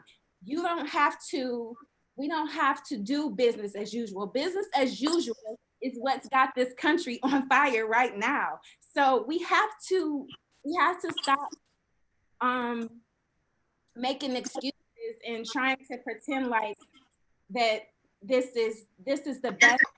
It's all subjective at the end of the day, if we want to be honest. So let's be honest, let's be real, let's really take advantage of this opportunity that we have in front of us to make some real change and reevaluate this contract so that it can improve the quality of life for people that look like me. I can't sit back and not say anything. This is not my committee. I'm not usually a part of this committee, but it's real. And we can't keep pretending like it's not. So if you can make a change right now, I am pleading with you to make a real change. Okay. Thank you. Councilwoman, yes, I'm very, I understand, and in light of everything that did take place over the weekend here, you know, we were on the front line of just the challenges at the Justice Center over the weekend. And it is it's something that weighs heavily on myself also. But I believe the process that we followed here, and it is an expedited process, and that's why I brought it before you. I think the way we have selected the vendors, the process that we've followed, with included 2 minority firms are going to be part of these overall contracting efforts here. I think we have opened the door just by following the general process that we put in place. So I think we've done a good job here, and it's up to us in the department then to monitor as each of these tasks go forward on dealing with, you know, to make sure that SBEs and minority participation takes place during these subcontracts. I wish I had more time to continue to expand upon this. But the thing is that the timeline, my hands are somewhat tied, as you can see from what the legislation calls for on the CARES Act. It's telling me by the end of the calendar year, I've got to do these improvements. And I'm just trying to protect the county ultimately here. But I understand your point very clearly. And I think the addition of those additional contractors, that does expand the pool, brings more minority participation into this fold.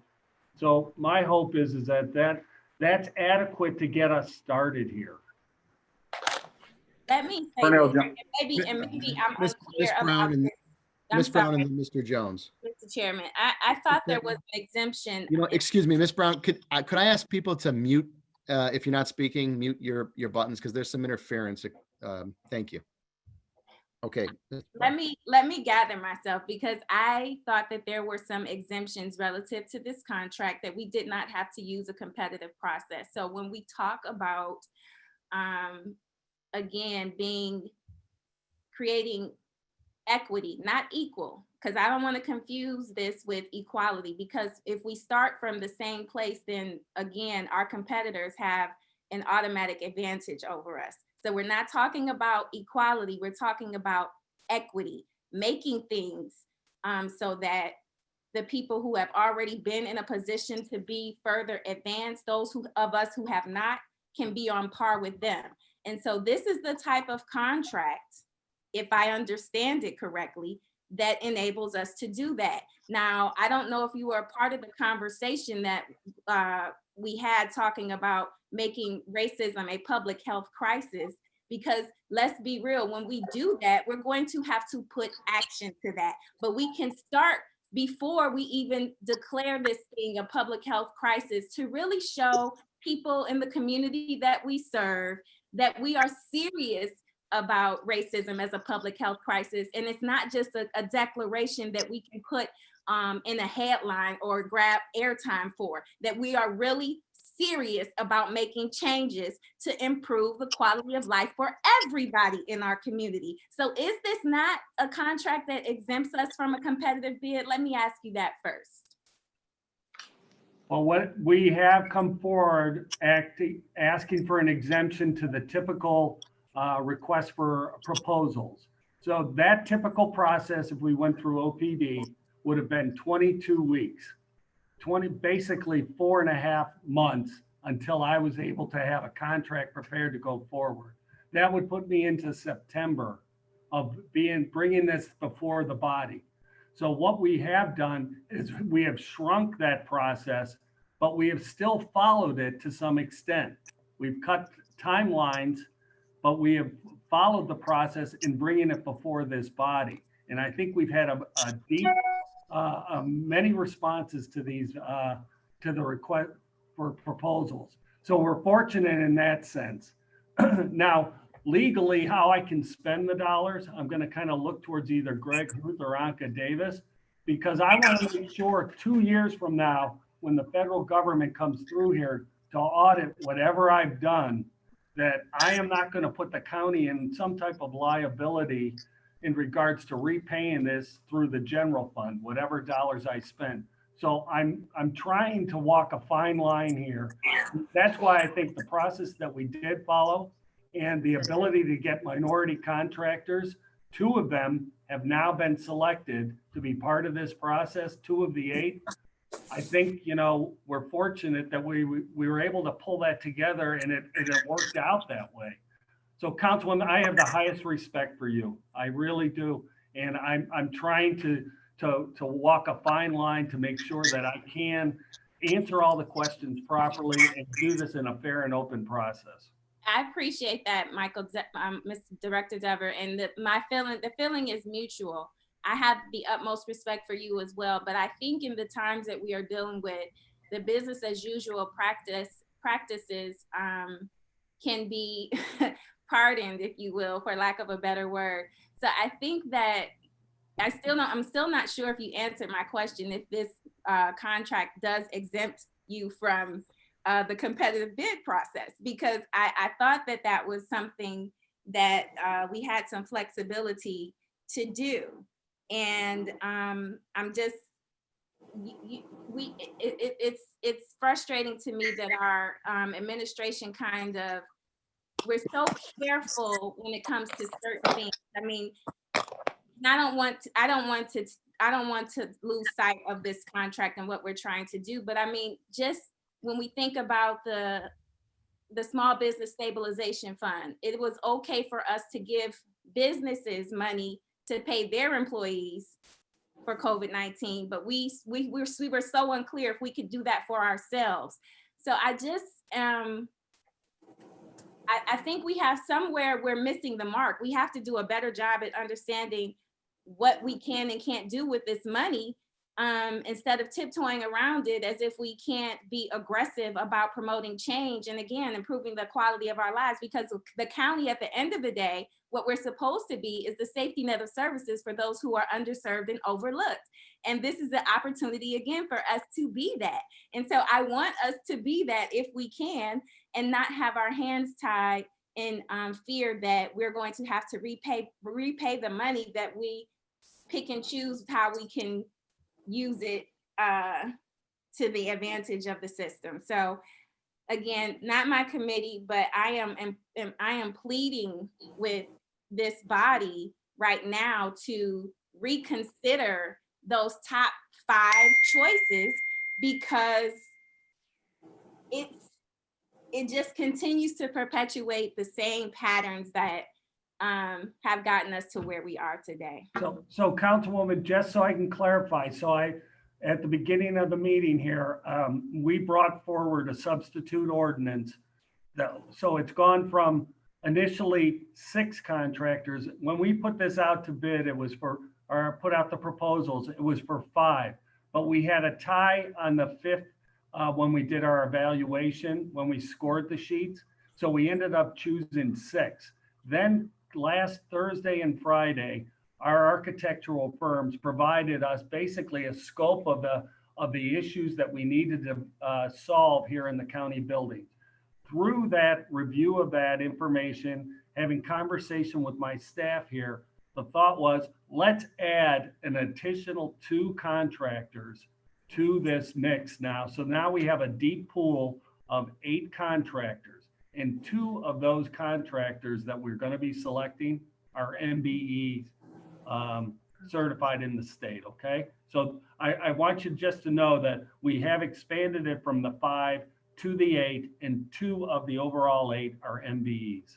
Thank you, Mr. Dever. I appreciate that. I do, again, and we can go round and round about this, but I do think that we have to revisit how we're scoring these proposals, because the scoring mechanisms are the tools that we can use to shape the outcomes of what it is that we want. So, and I'm not putting, and that is not on you. That is just, again, systemic and something that we need to reevaluate.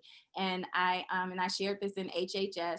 I'm going to be much more vocal and much more aggressive and much more assertive about some of these past practices as it relates to racism. I know it's uncomfortable. No one wants to talk about it. It's an ugly subject, but it is real. And so if we're going to be serious about fixing the problem, then we have to acknowledge it. And so that's where I am. That's where I stand. I appreciate you expanding the pool, but by expanding the pool, what we did, yes, we included 2 minorities companies, but we also decreased the value of those contracts in doing that. Now imagine if we just had 3 minority contracts, then that value would be $10 million. And I'm not even clear on how we came up with the $30 million number to start with, because I did get into the meeting slightly late. But I respect the chair of this committee. I respect you and the job that you have to do. I know it is not easy, particularly during these unprecedented times. You have a very narrow window in which you are required to execute this work. And while I am not in that field, I also have to lean to my council colleague, Pernell Jones' feelings, is that, in his words, these aren't major new construction. This is essentially going to be remodeling and potentially the installation of partitions, which I feel like I can do. I watch a lot of DIY videos, so maybe, I could have been on this contract and won it. I don't know, but I say that, just to kind of lighten the mood a little bit. But I do believe in reality, these are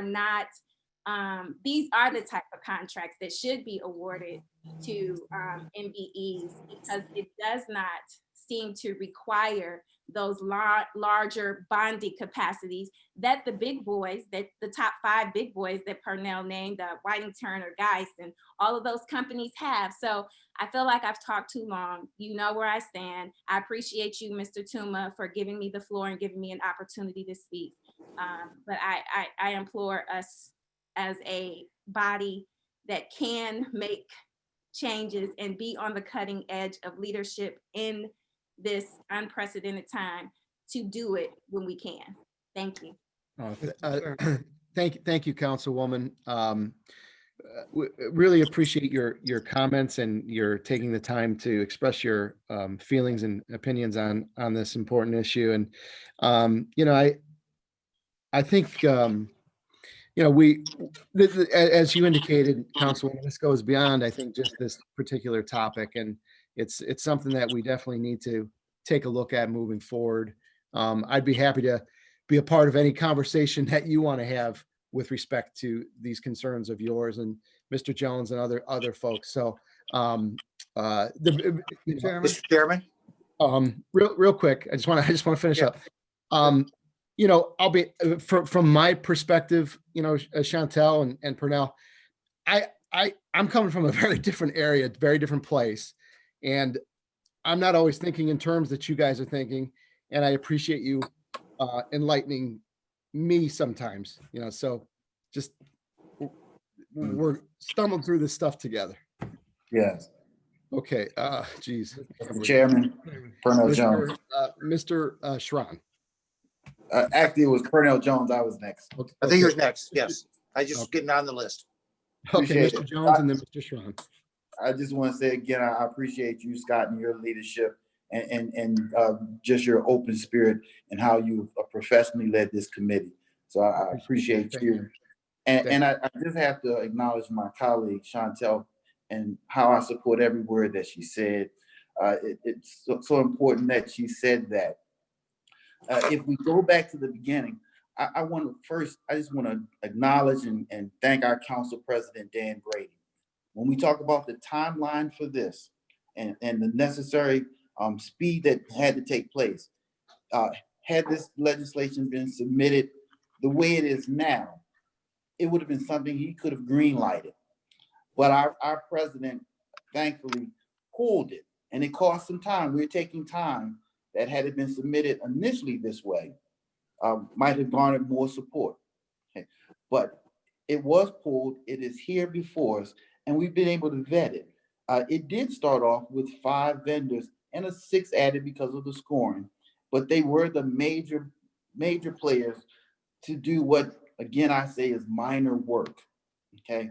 And the score sheet, and I can't disparage the contractors in any way, the small ones, the MBEs, because just because 6 won the bid, it doesn't reflect negatively on the capabilities of the ones who lost.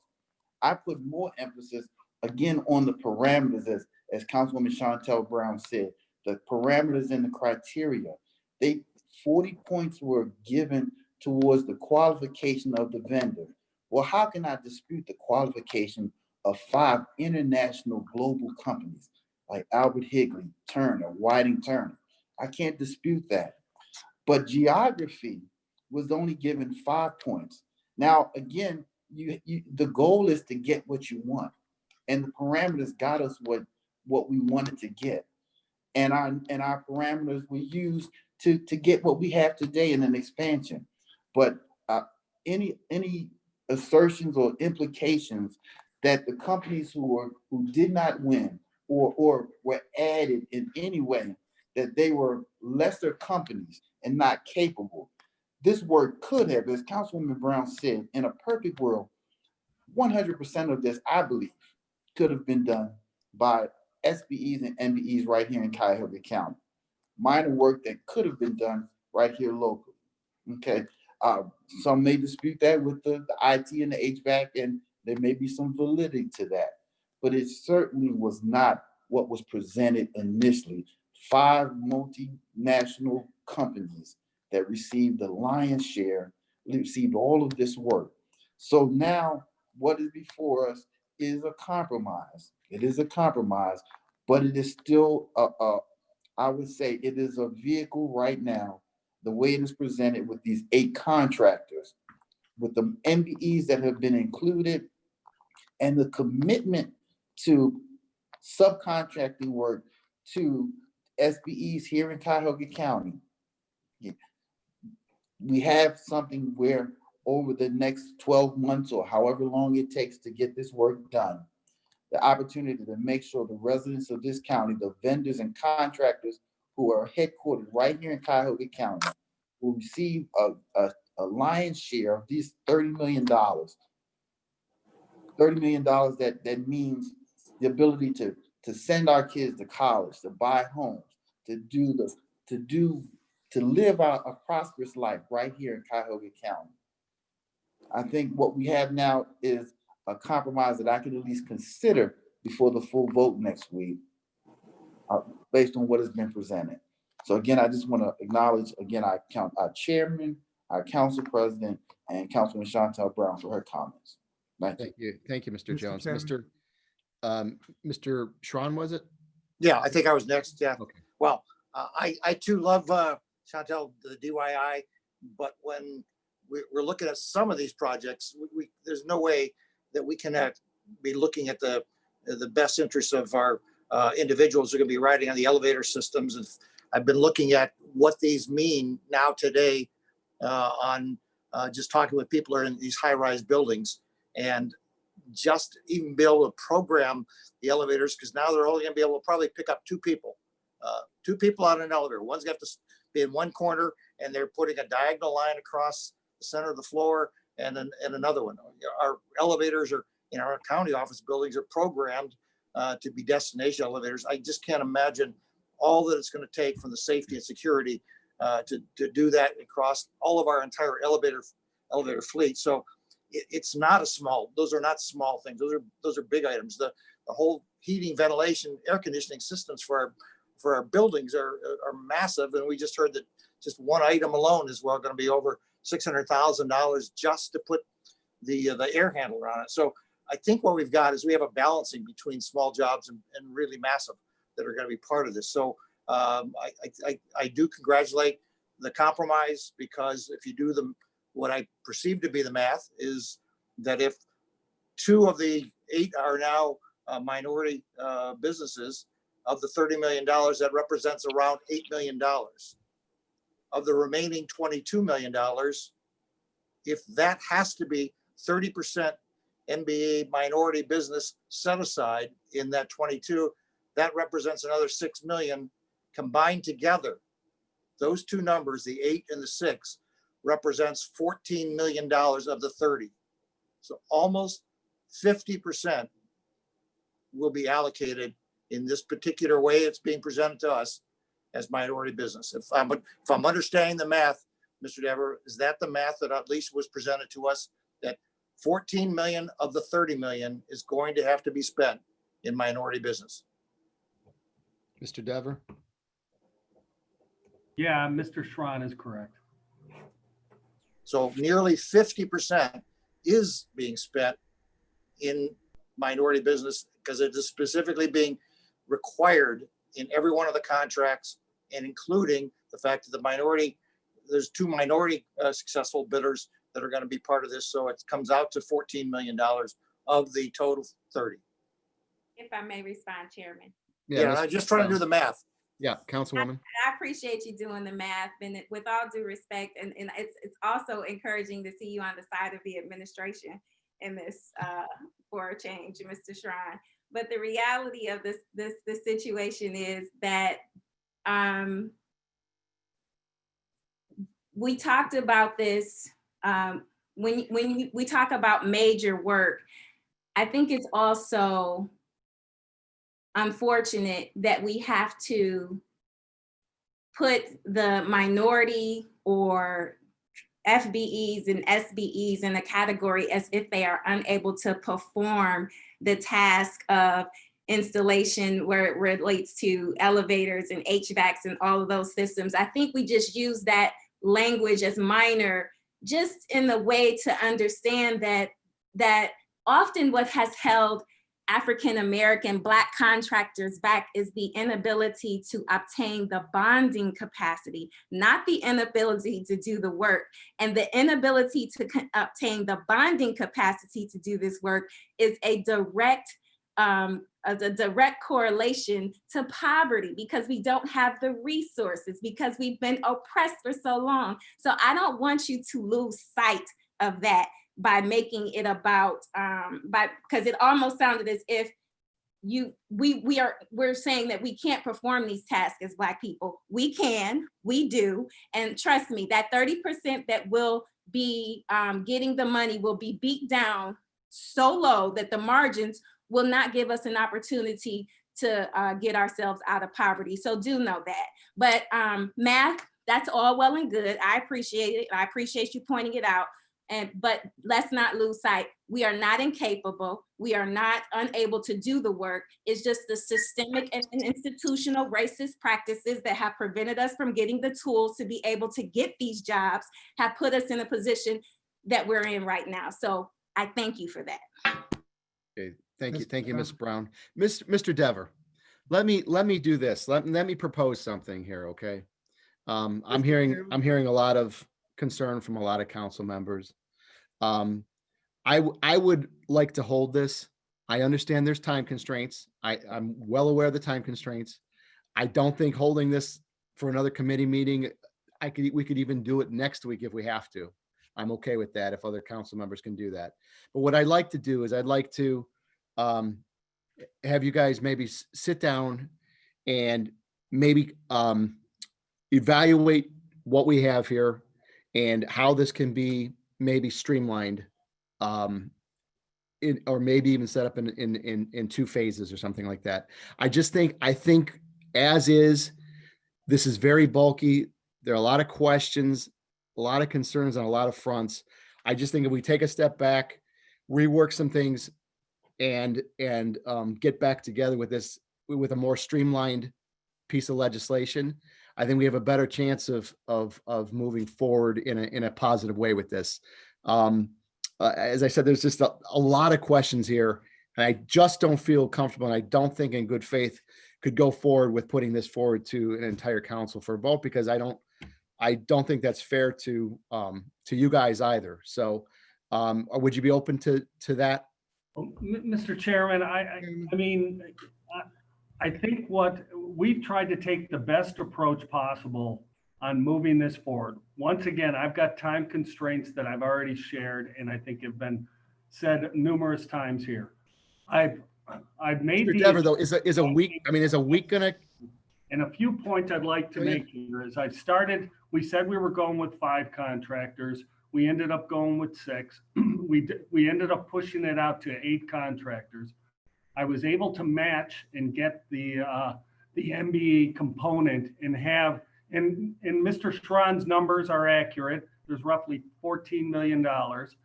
At the same time, the bonding capacity, that performance bond, that number is not, it was reported at one time that it needed to be $6 million. No, it was $500,000 is the performance bond. Every one of the bidders, the 19 that submitted, were able to match that performance bond. So there was no crippling to anybody in regards to this. We had a total of 4 MBEs that did submit.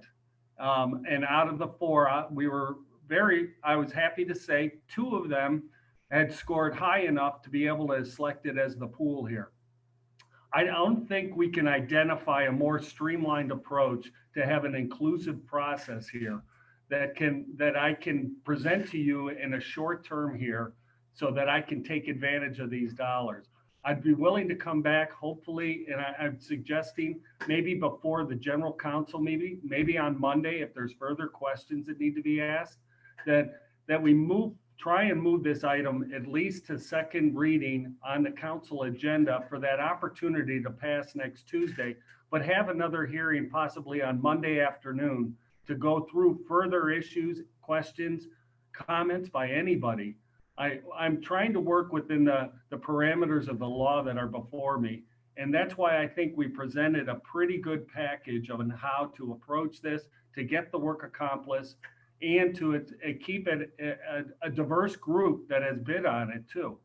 So I really hope that, we've done a lot of hard work on this, and I'm willing to do more hard work. There's no doubt about it. And I want to be part of the discussion in the future of how we can have a more diverse opportunities for others to be involved. And I want to be at the front line with everybody in solving that problem. But I think the steps we've taken to get here today are very inclusive.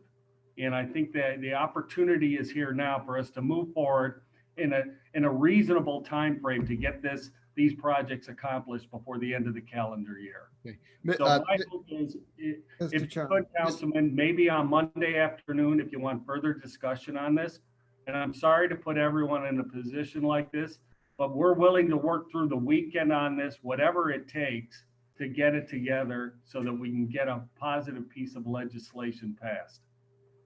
Okay, Mr. Miller has a question. I'm sorry, Mr. Miller. Okay. I just want to weigh in on this a little bit and say that that I strongly support the issues that Vice President Jones and Council members Brown and Conwell have put forward, and that when we have when we have a crisis, it's easy to forget about diversity in the rush to get something done, but it's in a situation like this that we most need to pay attention to diversity. And the first thing is that in the initial presentation, it was put forward that we needed a stronger bench, that we added 2 contractors. We should be intentional about diversity and say a big part of the reason why we're adding the 2 additional contractors is that it makes it more diverse, and that should be our intention. The thing I would add to this, though, is that remembering the results we had from the disparity study, the results on subcontracting weren't all that bad, but the results on prime contracting were terrible. There's just way more than eight contractors that can bid on a $200,000 contract, and I do support doing some more work on this legislation, and we should try to find a way on some of these smaller contracts that we can open it up and have a lot of different contractors. There's hundreds of contractors that could do a $200,000 contract. Yeah. The final thing I'm going to say is that Finance and Budget doesn't have anything scheduled for next Monday afternoon. So if you need my time slot, it's yours. Thank you, Mr. Miller. I appreciate that, and I'll take you up on that, Mr. Miller, as far as rescheduling, so we can try to get this in before a council meeting. But Mr. Dever, I find it hard to believe that something as important as we're talking about couldn't wait another few weeks. You could start going forward with some of the plans on some of the major projects that I don't think any council person here has objections on, as far as moving forward within the department itself. I'm just saying, let's take a step back here. I don't know what the major rush is. I get we have to use these dollars. I think every council person is cognizant of that fact and aware of that fact. I just think if we take a little more time to work through some of these things, I think people will feel a lot better about moving forward with this legislation. And diversity is a part of this, but there are some other areas that I know council people, have questions on with respect to specifics. So I'd be open to talking with you behind the scenes as well with the staff, and trying to figure out some things moving forward to help make this a better piece of legislation. So if I'm open to doing that on Monday. If we can hold this piece of legislation today, I think that'd be a good idea. Mr. Chair, if I could, then at a minimum, can we at least try and bring the item before council for Tuesday, and then on Monday, continue this discussion? And you always have the prerogative, or the chair or the president of council always has the prerogative to hold the legislation. I think Mr. Brady, council president, trying to speak. Dan, you're muted.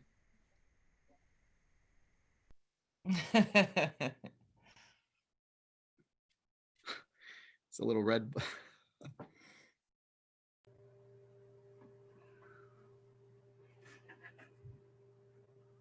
Did somebody mute everybody? Maybe someone can unmute Dan. Jean.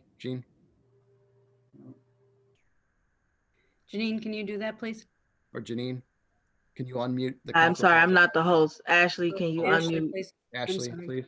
I knew that, sorry.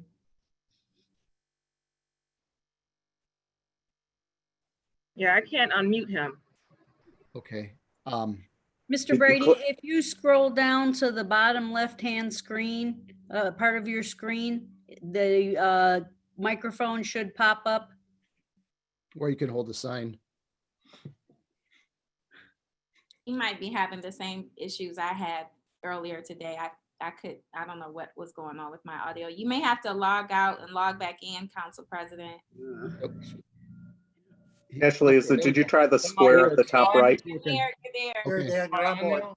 Okay, there you go. Sorry, I've been listening intently. This has been really an incredible conversation. I'd like to say to the administration that, we want to work, constructively with you. I know that you put a lot of time and this is a very serious matter. And I think that you may have underestimated the time that the council would need to be able to discuss such an issue. And of course, we do live in difficult times. I support the direction of the chair on this issue, and I don't believe that we need to put this legislation forward today. We can, if the chair has decided to take it up with Councilman Miller's cooperation on Monday, we can take that up. And if we get to the point on Monday where we can move ahead on Tuesday, then we will. But you're going to have to work with us, and I'll just leave it at that. And I want to thank everybody for their participation and how very straightforward this conversation has been. Thank you, Mr. President. Thank you for your leadership. Mr. Tuma? Miss Conwell, was it? Yes, I support you. I am, because I'm not prepared to vote this in today until there's some amendments and some changes looked at the SBE parts amended to the contract. This is a lot of money, and I think that there's a lot of individuals and families that are in need right now, and they need an opportunity to be able to participate in these contracts. So I support you in holding this to Monday. I am not willing to vote today. If I do, I will vote no. Thank you. Thank you, Ms. Conwell. Thank you for your comments. Any other comments with respect to this piece of legislation? Okay, if not, Mr. Dever, I am going to hold this, and we can go forward with a committee meeting on Monday afternoon in the 1 p.m. time slot that Mr. Miller graciously allowed us to have. And we'll work to try to get this to a place where everybody feels comfortable with it. Okay, that's fine. Thank you, Mr. Chairman. Once All right. again, I appreciate the patience of the committee, and I'm here to work with you in any way possible for the betterment of the county. We appreciate that. Thank you very much. Now we're going to move on to some real exciting legislation, some additional stuff here that we have to go through. Madam Clerk, if you could please read the next item. Resolution number 2020-0099, making an award on requisition number 48108 to Roadway Mechanical in the amount not to exceed $679,960 for the medical examiner's building air handling unit 4 replacement project for the period 6/10/2020 through 1/27/2021. Okay, and who do we have before Public Works to discuss this? Hi, good morning, Mr. Chairman. This is Matt Reimer representing the Department of Public Works. Okay, Mr. Reimer, if you could just please explain this legislation. Yes, Mr. Chairman, this is a project that was a formal invitation to bid for an air handling unit replacement. This is an age and condition-based replacement at our medical examiner facility.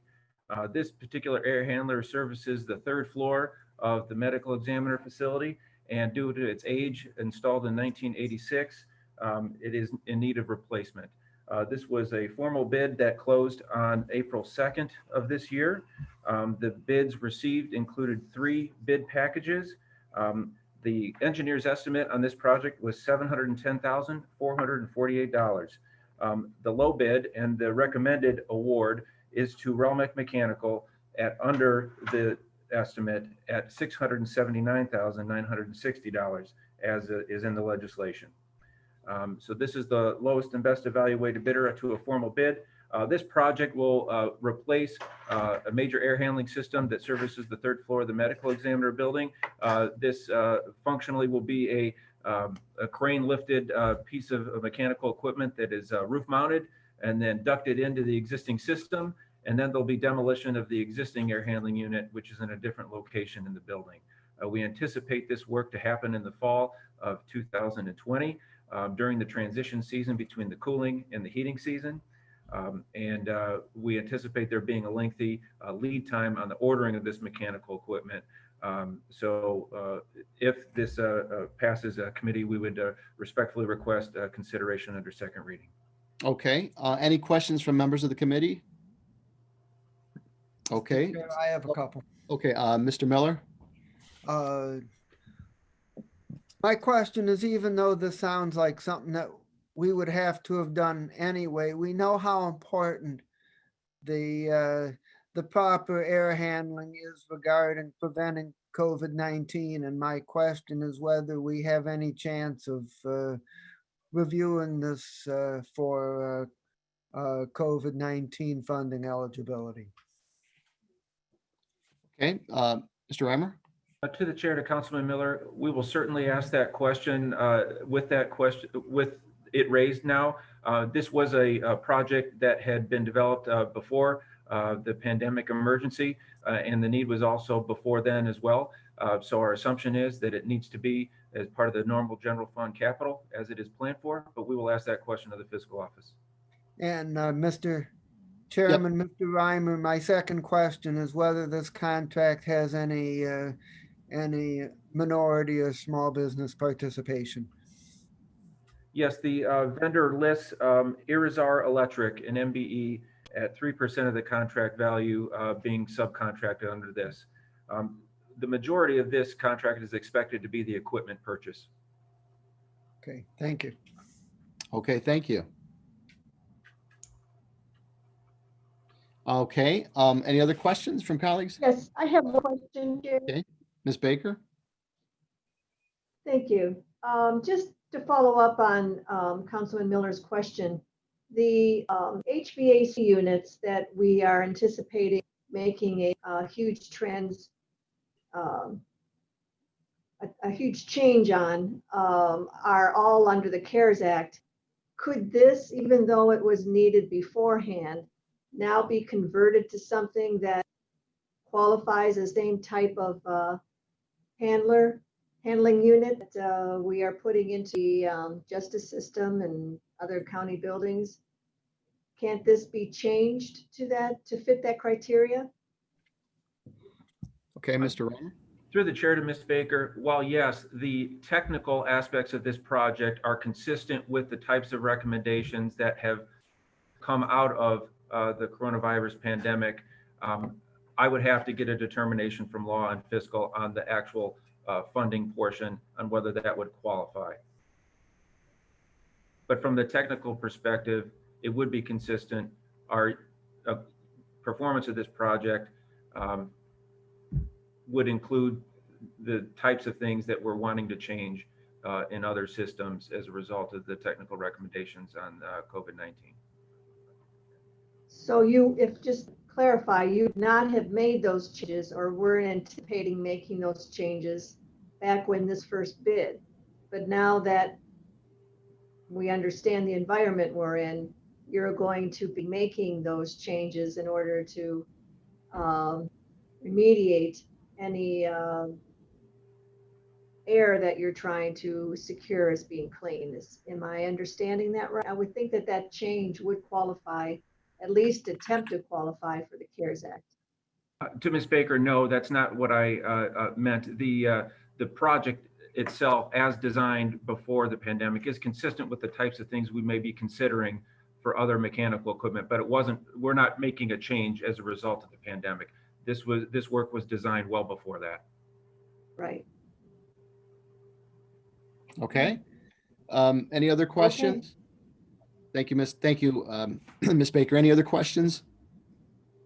Okay.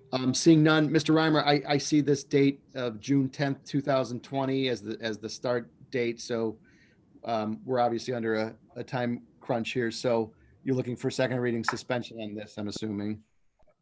To the chair, yes, sir, we are, and we can certainly still investigate those fiscal matters to see if we need to do a contract cover change even after passage. But yes, we are requesting second reading to be able to order the equipment and have that lead time tick away so that we can have a fall construction. Okay, I'll make that motion for second reading suspension. Could I have a second? Second. Okay, we have a motion and a second for second reading suspension on R 2020-0099. All those in favor say aye. Aye. Opposed, nay? The ayes have it. Okay, thank you, Mr. Reimer. Madam Clerk, if you could please the next resolution.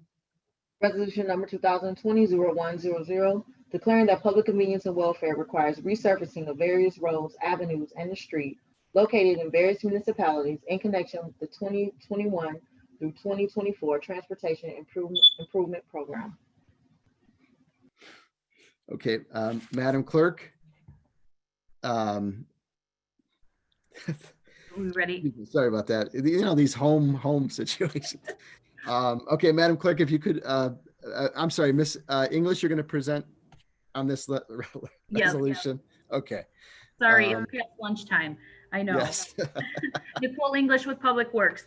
So we're presenting a whole host here of 14 projects that are related to the most recent passage through NOACA of their TIP, which is the Transportation Improvement Program for 2021 through 24. That's why they're coming as a big package. They were all approved by NOACA, and these are the ones that the county is willing to sponsor. So in an effort to try to make this easier, we did send out a spreadsheet that sort of puts all of the projects together that shows you the road, the limits, the cities that they're in, which fiscal year they are scheduled in through NOACA, and the federal share, county, and muni. In general, we try to program these as 80-10-10 projects, 80% federal, 10% county, 10% municipality. And then we would run the construction of these projects, which is what the advantage is for some of these cities who don't have the ability to run them themselves.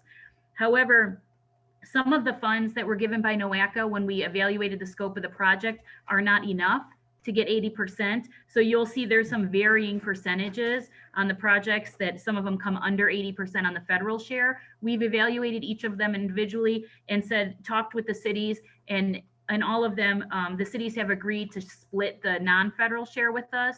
So they still want the project to go forward, and they understand they have a higher cost. We have a slightly higher cost. Just so you know, in our capital improvement plan, we have programmed $3 million a year of county funding towards federal aid roadway jobs. We are well under that total. If you take the 3 million times the 4 years, that's 12 million.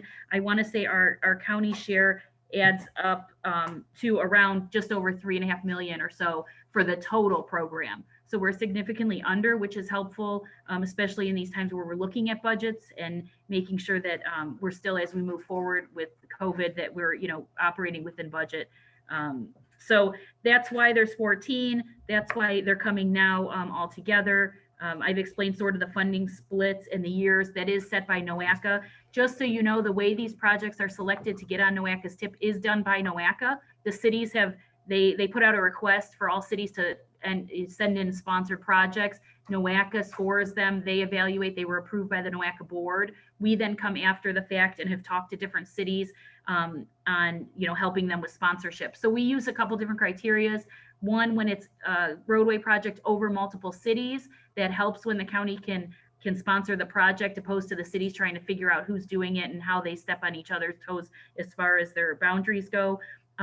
Two, we've had a couple of requests through NOACA and ODOT on the county running the projects, because some of these cities, they don't get federal aid money all that often, and so they are not experienced in running these projects. So they've asked for the county to use our expertise to run their projects, and they all have to be on county roads is how we select. So just some background, if anyone has specific questions on any project in particular, I'm happy to talk about it, but that's the general information on the program. Appreciate that. Any questions from my colleagues on these? Any specific roads that stand out or you're concerned about? Ms. Baker, Ms. Baker, you're muted if you're trying to speak. Thank you. Okay, thank you. I just, first of all, these are all county roads, did you say? Correct. They're all county roads. And there was a time, and it may be still in place, that the administration has stopped, for the most part, road constructions. Has that lifted now, or are we still putting a halt on some of the roads that were in place to be worked on this year? So construction has not stopped. We are moving forward with all the construction. However, I think what you're referring to is the proposal of new projects to get started as far as welfare and convenience for some of the operations jobs. And there was, where we fund some of the operations job is out of issue 1, you know, a good portion of that. And issue 1, because of the state budget cuts, has put on hold a significant amount of the work that they do out of there. So we've been put on hold for $5.5 million of work out of issue 1. So we're holding on proposing any new operations projects due to trying to understand if that issue 1 money is coming back or not, so we know how much we should program into the future. So that's a separate program out of our you know, CIP that we identify. So there are some projects that are still sort of in the pipeline, but we're waiting on confirmation on this issue 1 money or how we should go forward towards the end of the year. Okay. Any other questions? You Thank follow? Do you know how many? Yeah, just follow. How many roads are we talking about that are considered new projects? We're going to proceed. The cities, we're counting on them proceeding, but because of state issue 1, they're on hold. How many projects are there that are in limbo right now? For 21 and 22, I believe it's 6 projects that we had identified for operations jobs. For 21 and 22. 6 projects. Okay. Oh, thank you. All right. Thank you, Ms. Baker. Any additional questions from any colleagues on committee? Okay, seeing none. Ms. English, what's the time frame on here as far as moving this along? I see some of these go into 23, 24, so I don't know if it's as 3 readings are fine. We've Okay. told the cities that, you know, we are presenting this to council and they'll see a municipal agreement following passage. So 3 readings is fine.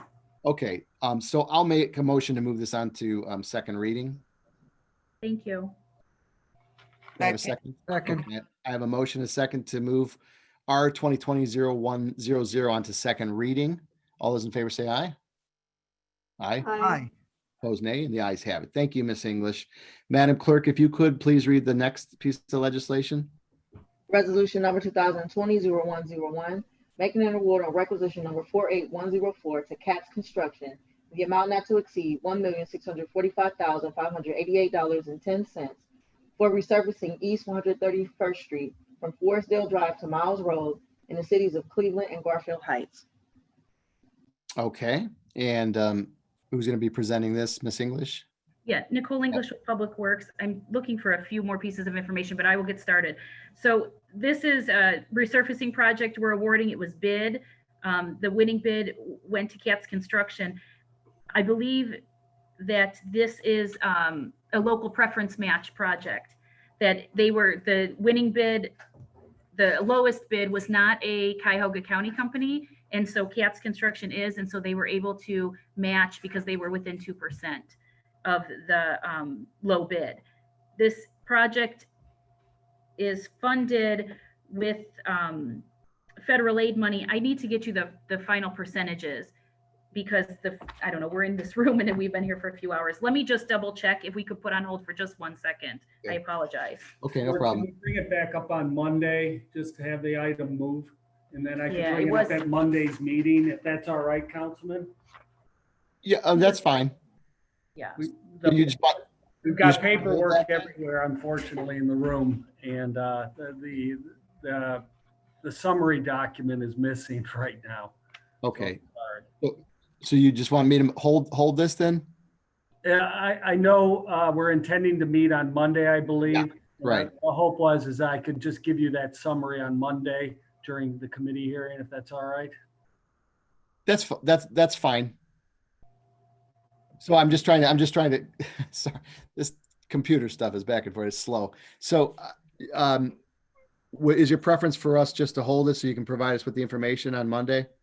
That's right. Yes, on Monday, we'll give you the overview of that document. I have no objection to that. If that's fine. That's Thank fine. We'll have everything in front of us that way. We'll just hold this item until Thanks. Monday's meeting then. Appreciate I that. apologize. Okay, no problem. Thank you, Ms. English and Mr. Dever. Is there any other miscellaneous business before the Public Works Committee? Okay, seeing none, could I have a motion to adjourn? So moved, Yvonne. Okay, thank you. We have a motion from Councilwoman Conwell, and I'll second that to adjourn. All those in favor say aye.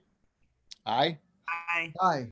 Opposed, nay. The ayes have it. And Public Works Procurement and Contracting Committee will adjourn at 12:38 p.m. Thank you, everybody, for a thorough discussion, and we'll see you on Monday. Thank you. Thank you. Thank you.